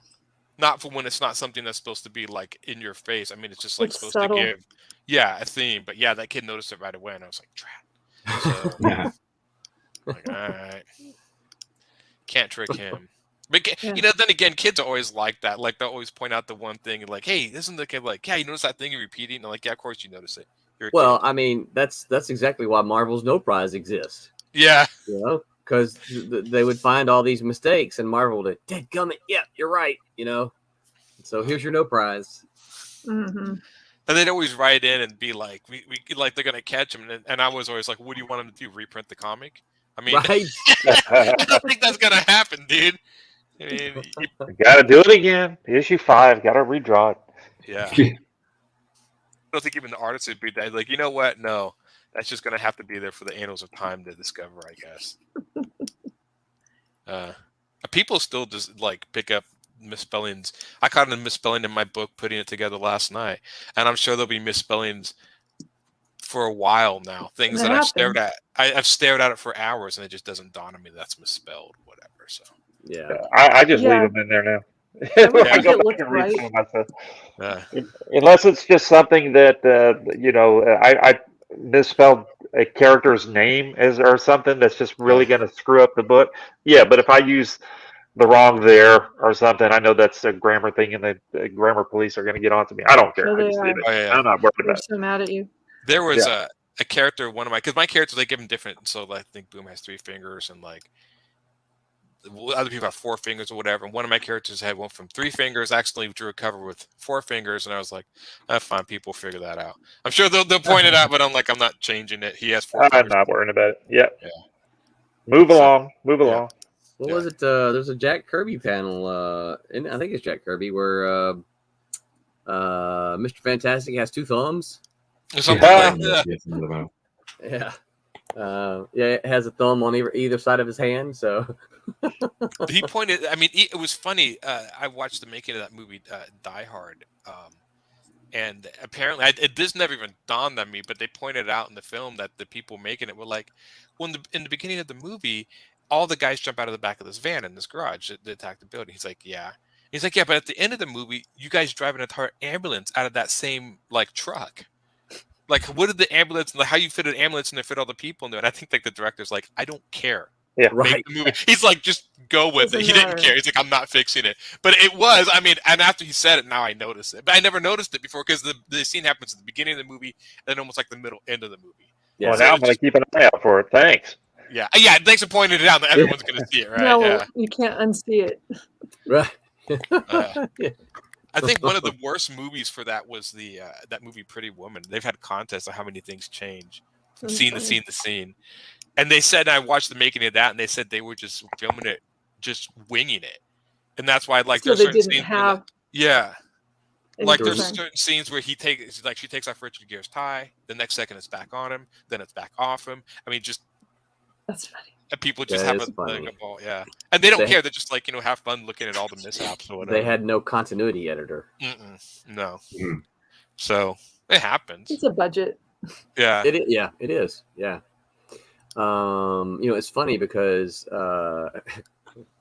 Pete'll love this.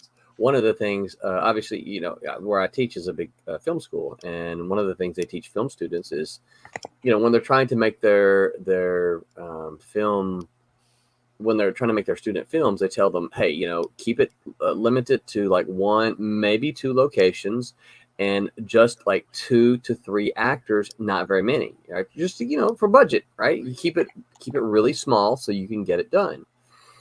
And of course, then they get into the comic class and they're like, yeah, do we have to limit this to 1 location? Nope. You can send them where you want to. What about number of characters? Well, aside from crowding your story with characters, no, if you want, do you want the Justice League or the Avengers? Yeah, you can do that. Do all my aliens have to be humanoid aliens? Can I draw some aliens with 3 arms instead of 2 with a human, like Star Trek alien? Yeah. I'm sure there are people. I'm sure there are writers out there saying, "How can I make this really impossible for this artist? How can I make this really, really tough?" Oh, I know. Fleet of fire engines. I know. That's what I was just thinking. It's like how many fire engines can I put in a book?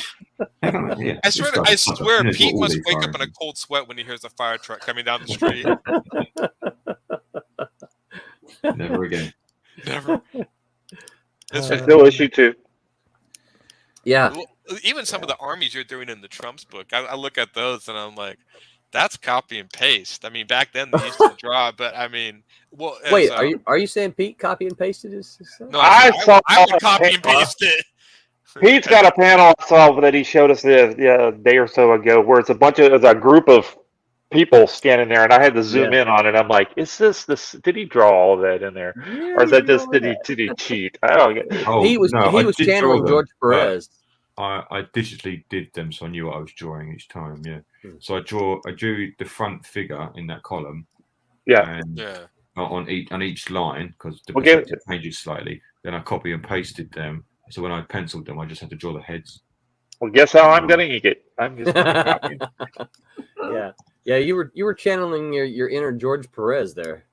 I That guy made I did that very quickly digitally, and then I was like, well, I've got pencil this now. So that's I'll do that quickly. so that's a question. Would George Perez think that would be cheating since he drew all his stuff by hand? Oh, Like, can So you I'm imagine okay with him nowadays with copy and pasting the characters? Like, do you think he would do that? He'd be like, no, I can do it the old way. Because I mean, he did beat every he's artist out there. lots of detail. Yeah. Yeah. Good I think he question. would do it the old way, but I always thought, he's probably one of those guys like, oh yeah, sure. Now you create the tool to copy it. Right. Yeah. Yeah, thanks. Yeah. Yeah. Someone else who did a lot of details was who's the guy who drew Long Shot? Oh, Arthur Adams. Art Adams, yeah. Yeah. Yep. I follow him on Instagram. That guy's still amazing. He's the guy that got me into cross hatching. I don't know near his cross hatching, but that's what got me into that style. Yeah, he's crazy at it. But then like when I saw the guy who did Frankenstein. Why am I blanking? Bernie Wrightson. Bernie Wrightson. I was like, okay, well, yeah. I mean, he did the old wood block style of cross hatching. So that's nuts. Yeah, I'm not that good. I draw little lines or whatever, but yeah. Yeah, it's nice to see Arthur Adams still out there. He was kind of slow in his books. I was always happy to get a comic book from him because he, same thing with Jeff Darrow. I like his, but I mean, he takes forever, and he draws his pages huge. I saw an interview, and he draws them in like these just humongous pieces of paper, which makes sense because I mean he puts so much detail. I was sitting there going like, dude, does he draw all this stuff by 11 by 17? I just go blind. So. But no, he was showing those huge pages of them. So he doesn't do any. And that guy's got so much detail that I think if he added shadows or cross hatching, it would just be a mess. I just don't know. Like, there's so much stuff going on. It's just straight line art. There's no cross hatching of shadow or development of form, except just development of shapes to develop form. Well, that's its own art style. It is.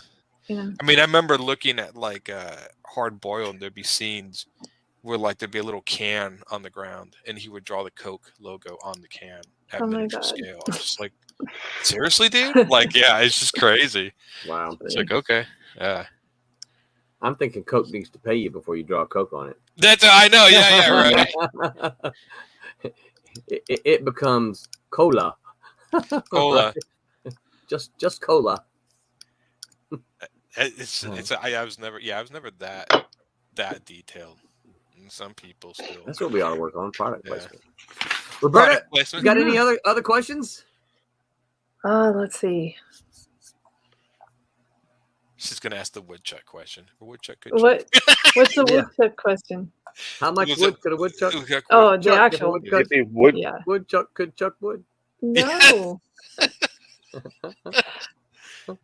Well, I think I don't have a specific question, but I can go in a general sense of when you have the organization that you have where we're going down the line of somebody just handing it over to somebody else, and you do not have the discussions, like we don't have a meeting room.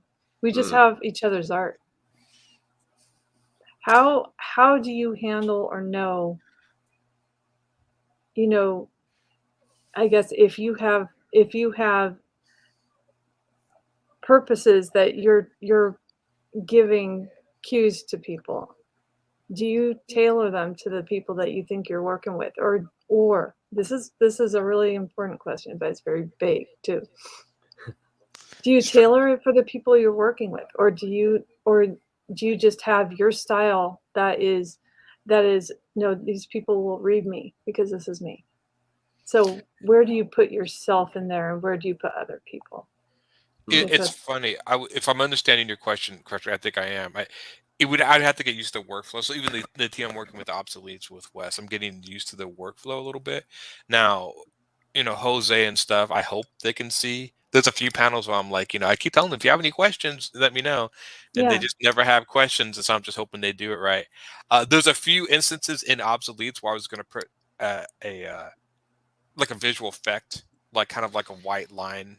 Hmm. Instead of drawing it in, you could just do like a white overlay. So I might ask her to tell her that, or send the colored pages back for me. I'll just put like this white trail behind where something's moving. Because instead of drawing it in, I would just put it in Photoshop.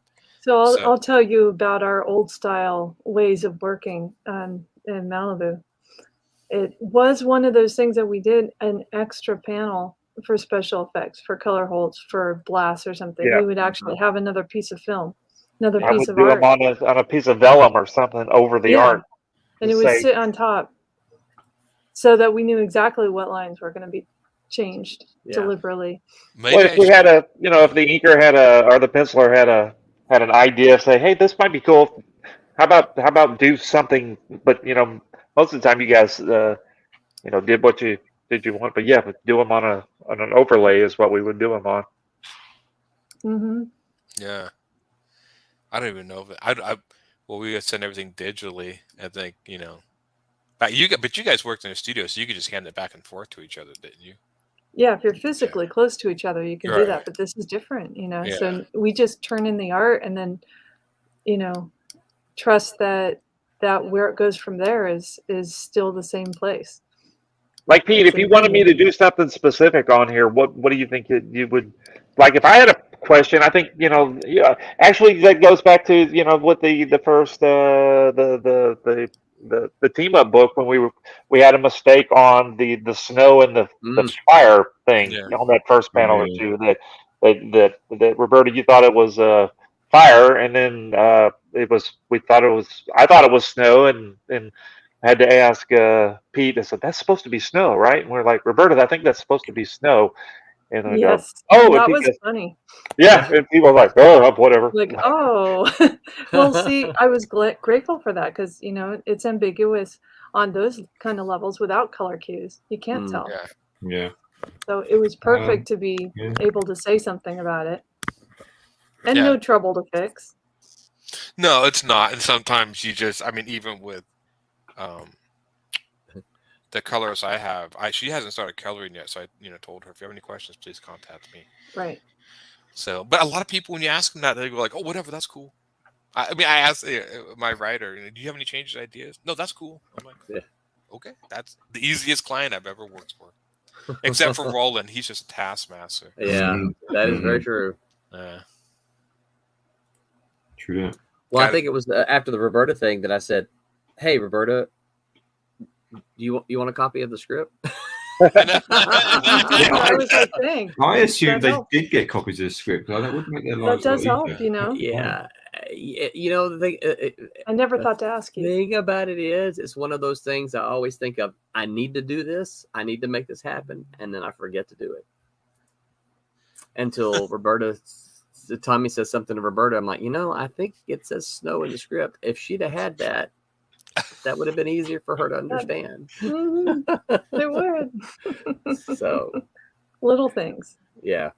Well, Pete, do you feel that you could, like, if I eat something totally just wrong, do you just let it go and don't worry about it? Or do you think that you would say, Thomas, that was really supposed to be leaves and you drew concrete blocks or something, Would you, because I feel that you could tell me, if I screw something up. So just letting you know, but do you feel that you could tell me? I guess if it was really, really got it really wrong, but then I'd probably blame myself, so I probably didn't make that clear enough. But I've not had to do that yet. You would demoralize poor Peter. He'd be sitting there like, "I failed on all fronts." Man, where did we get this from? It was clearly a car, not a hedge. Thomas drew the wrong character, and it was supposed to be this guy, and he drew a girl. I don't know what Thomas was doing. That's what I need to ask. He draws a man. Yeah, it's Peter in the thing. So is this supposed to be like people fighting or something? Yeah, a lot of lines happening, or Unbelievable. Yeah, well, the thing is, we actually like each other and we respect each other's work, so it wouldn't be weird. Right. It's not like a big company that that we don't know where the art's going and don't have any relationship. I do think there is a sense of and I get this in here, like, since most of us are just doing this for the fun of it, that I think people, especially some of the writers, like, if I can get somebody to draw my comic, I'm not going to say anything negative about anything they give me, because then I don't want them to not draw my comic. Did you see, like, almost like if you say anything in critique, and they'd be like, no, That's everything's great. interesting, And sometimes I get a you feeling might be right. There might be some of that. You know, it's like, close enough. Let it go. Yeah, close enough. That's good. Just Well, keep drawing. So here's what I always say. And it's one of the things I talk about in my class is like, the thing about it is, if the artist draws something, now if the artist specifically does not draw something that the script says, hey, she's sitting in the passenger seat, and the artist draws her in the driver's seat, that's a problem, right? That's a mistake, right? But it's a problem.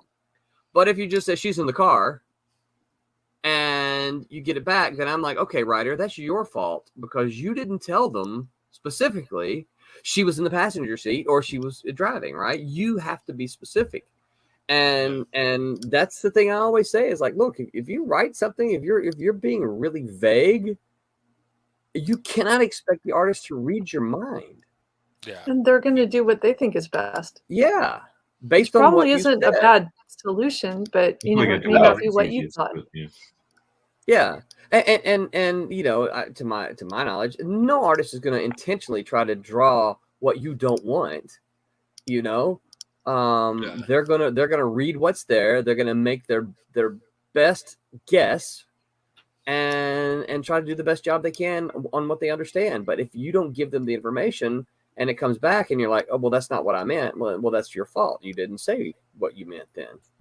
Especially if do you think it's worth it to send? I mean, sending thumbnails can work, but sometimes not even writers can read thumbnails. But sending roughs, I mean, I don't send. That's why I send pencils. To my writers that know that all that stuff is changeable. So when I was an editor, I used to make most of my pencilers send me thumbnails. Okay. Mm-hmm. Not all of them, obviously. You work with somebody who's been drawn for 10 years. You're like, yeah, you don't know, you don't need it, But especially if you've worked with them, yes. you've already you got all that stuff worked out between you two. You can You're right. do the shortcut. Yeah. But you could ask Dean. Dean, for the first several issues that I worked with Dean as his editor, Dean sent me thumbnails. And we went over his thumbnails and because that's the easiest place to make changes. Fix the problem. Yeah, I don't see a problem with that. Yeah, if Dean pencils an entire page and then sends it in, and oh crap, Dean, no, this doesn't work here. This panel does this and takes your eye here. Well, that's a lot harder to fix. And then if I see a thumbnail, I'm like, hey, dude, you got a problem here with this the way this is done. And like, oh yeah, I can fix that, right? And it's a lot easier to right fix out the door. You fix it. Yeah, it's a lot easier to fix in the thumbnail stage. So yeah, I used to, when I was an editor, I used to have most of the, I can't say all, but a good many of the pencilers send me thumbnails or breakdowns, whatever they want to call them, until I kind of had a kind of established relationship with them, and that they, we were kind of on the same page. But yeah, and there's a couple, and there's a few in Silverline that I asked for that now. I asked to see some breakdowns, some thumbnails, so I can kind of look at them. You cracking down on us? Is that it? Well,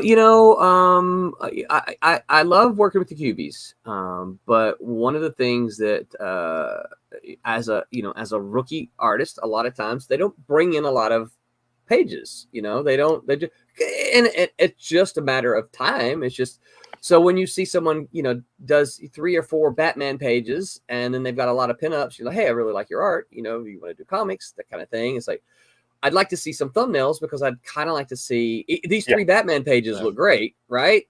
But how long did you take you to do those Batman pages? I don't know. You might have worked on those for 3 months. That's true.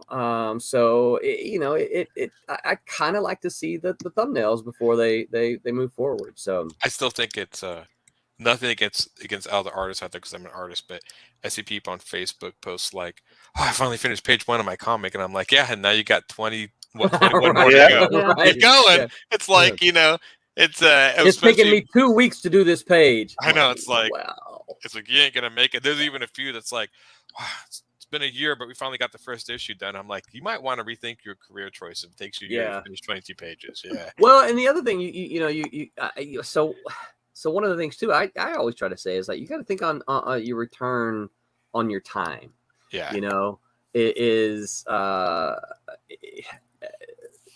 if you draw a page, right? Mm-hmm. And so we work with one artist here. I won't call him by name, but he still has the tendency to. Oh crap! Before I say this, I better look at Pete's pencils. Does he do this too? Pete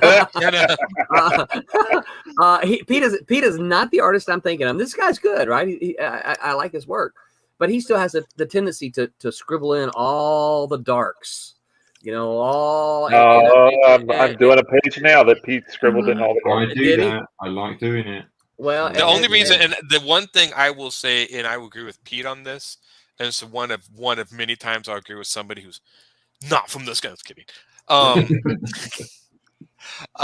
It helps visually. If you fill in the darks, it helps me as an artist to see that. I get it. I understand the whys, but it also takes you time. You just drop an X in there, and you know, again, this is one of those things that you as the artist have to be comfortable with. One of these days, I'm just going to ink all the X's as X's and send it to you just to teach you. You know, I think that blackening in stuff and then putting X's. That's once you've drawn 500 pages, you're like, I'm not coloring it. Yeah. And it it saves you a lot of time as a penciler. It saves you a lot of time that you can be actually telling a story in another panel rather than filling in all the just and even you got an inker, just put an X there. Oh yeah, well, so that didn't ink Goblins. All the fill-in was actually by pencil, so I got used to doing it. Oh, but but that's different though. Yeah, I'm trying to think in obsoletes. Did I fill in the block? I think maybe if it's very small, I will. But like scenes of space, no. Like if I'm doing like planets in space, I just assume it's black. Like I'm not going to fill that in. You do the Barry Windsor Smith thing? Barry Windsor Smith. I was thinking the same thing. That's when you put Barry Windsor Smith back there, right? Yeah. It's just like, you'll get that. Barry Windsor Smith. You didn't know that, Pete? That's the B. That's what BWS stands for. Yeah. I think I've heard someone say it before. Why does he want Pete? What's he talking about? Yeah. Why does he have Barry Windsor Smith? You know, I had to get it explained to me way back in the day too. I was like, "What in the world is this? What? Why is he? Is there stuff written in the sky? I don't get it. What's the deal?" And they're like, "Oh, black with stars." I'm so stupid. I still say Barry Windsor Smith. Yeah, Barry Windsor Smith. That's cool. I like the fact that you have to illustrate that there's stars there. It's just black. It's space. Is it stars? Well, he didn't let me know if there were stars or not. I'm like, well, dude. Yeah. Like seriously. That's Inker. You have some fun. Make up some stars if you want back there. I don't mind. That's whatever. Yep. Put a little solar system in there. Right. Well, I actually for Goblins, I actually cheated on the stars. Well, I actually wanted to do this, but I actually used Hubble telescope photos for the stars. Oh, that's pretty cool. Yeah, and I actually wrote NASA and asked them, and they said because they're public use. I was going to say, is that legal? Yeah, it's public use. So NASA, so Hubble telescope photos are for public use, but they just, when I wrote and asked them, like, well, thanks for writing. Just if you can, just put. That's why my comic says photos courtesy of NASA, because they'll let you use them. Just give it like a pitch a hat credit. Yeah. So that's pretty cool, though. Yeah. Good to know. Yeah, I found some cool brushes that I can do the random stars and then the Kirby crackle stuff. Oh yeah. Yeah. Well, It's as that all time. things, as all good things, this too must come to an end. My clock says it's time to end. Any final thoughts? Roberta, did we answer? Did you like my questions? Because I liked asking them. Details. A lot more time than any of the rest of us had done. Yeah. Okay. So here's what's funny, right? So we were riding bikes today, and Tommy says, "Hey, Roberta's getting a second day. I want a second day." You remember why I'm getting a second day, though, right, Tommy? Because we had some really deep and awesome questions asked by readers. We did. We did. Yeah. So I didn't get to Well, ask I me a think question until it was pretty much over. I think the first show where I was what Thomas said. I thought I was supposed to run the show, and then so I just didn't say anything. So I didn't realize I was supposed to just come up with some general questions. I got some questions now. Some ideas. I ran some by Roland. He didn't like them already, but I'm going to use them anyway. Yeah. Okay. Anyway, So, thanks guys for being a good sport. Oh, it was fun. Thank you. Thank you, Aaron, for jumping in. I appreciate Yeah. it. Very good. Yeah, that was that's cool. fine. Yeah. So, Did you hear? Did you hear Pete's news? Other news besides having a baby? Oh, you probably didn't. No, That because No, I didn't hear it. I know he's Don't tell him he hasn't had an invite. He hasn't had an invite. Don't tell him. yeah, don't spoil it. everybody. Don't tell anybody. Pete's getting married. It's a secret. He's getting it's- married. Yeah. Does It's his only- girlfriend know? He was so disheartened. He's getting married. Oh no. We're all invited. He's sending us all tickets to the He's getting married. Who said yes? Yeah, just make sure the drugs don't wear off on the altar, dude. Ooh. Where am I? It's like ejector again. Oh, No, congratulations, man. That's. I thought you guys are already engaged, though. We were engaged. Yeah, Yeah. we moved up because baby. Okay, so the wedding. That's what he said. You didn't hear what he said, Aaron. He said because of the baby and stuff. Yeah. True. It's true. No, it's true. So after he gets married, we're gonna see if he changes his name on the thing here. He doesn't know if he's gonna get to keep his name or he has to take her name. Yeah. We'll be watching for that. Yep. All right, so Aaron, where can folks find you on the interwebs? The Facebook's and Aaron Humphreys or Humphreys Illustration.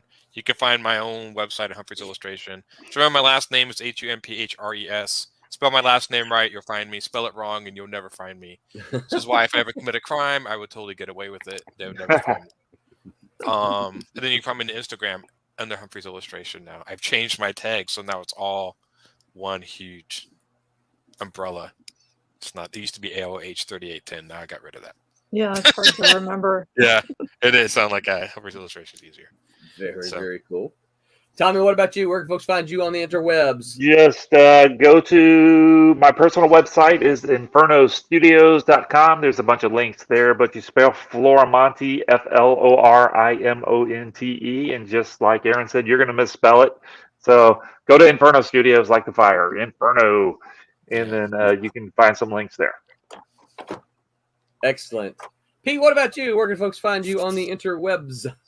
For the foreseeable future, it's Peter Clinton Art. Until he changes the name. Yeah. No, I'm not changing the name. Peter Clinton Art. On the Soon to be Excellent. Peter Whipped Art. Oh! But that, I think I already am. In fairness, I should do it. Poor Mr. Peter. And our leader for tonight, Roberta, where can folks find you on the interwebs? You can find me on Instagram and Facebook under Roberta Conroy. So otherwise on the Sundays. That's right. Silverline Sundays. On Sunday. Mhm. And you can find me on all the socials. Look for Roland Man or Man Roland. And you will find me here on Sunday nights with this motley crew here. Don't forget to like, share, subscribe to whatever platform you're listening to us on. And don't forget, we have a Tuesday show. These guys will be back. These guys will be on Tuesday. It's the West Coast Bunch, so they're a little bit later than we are. They're from 8 to 10, but it's 8 to 10 Pacific Coast time, so that's 11 to 1 for us. I have no idea what time that is for Pete. Even later. And then the Whammers will be back. I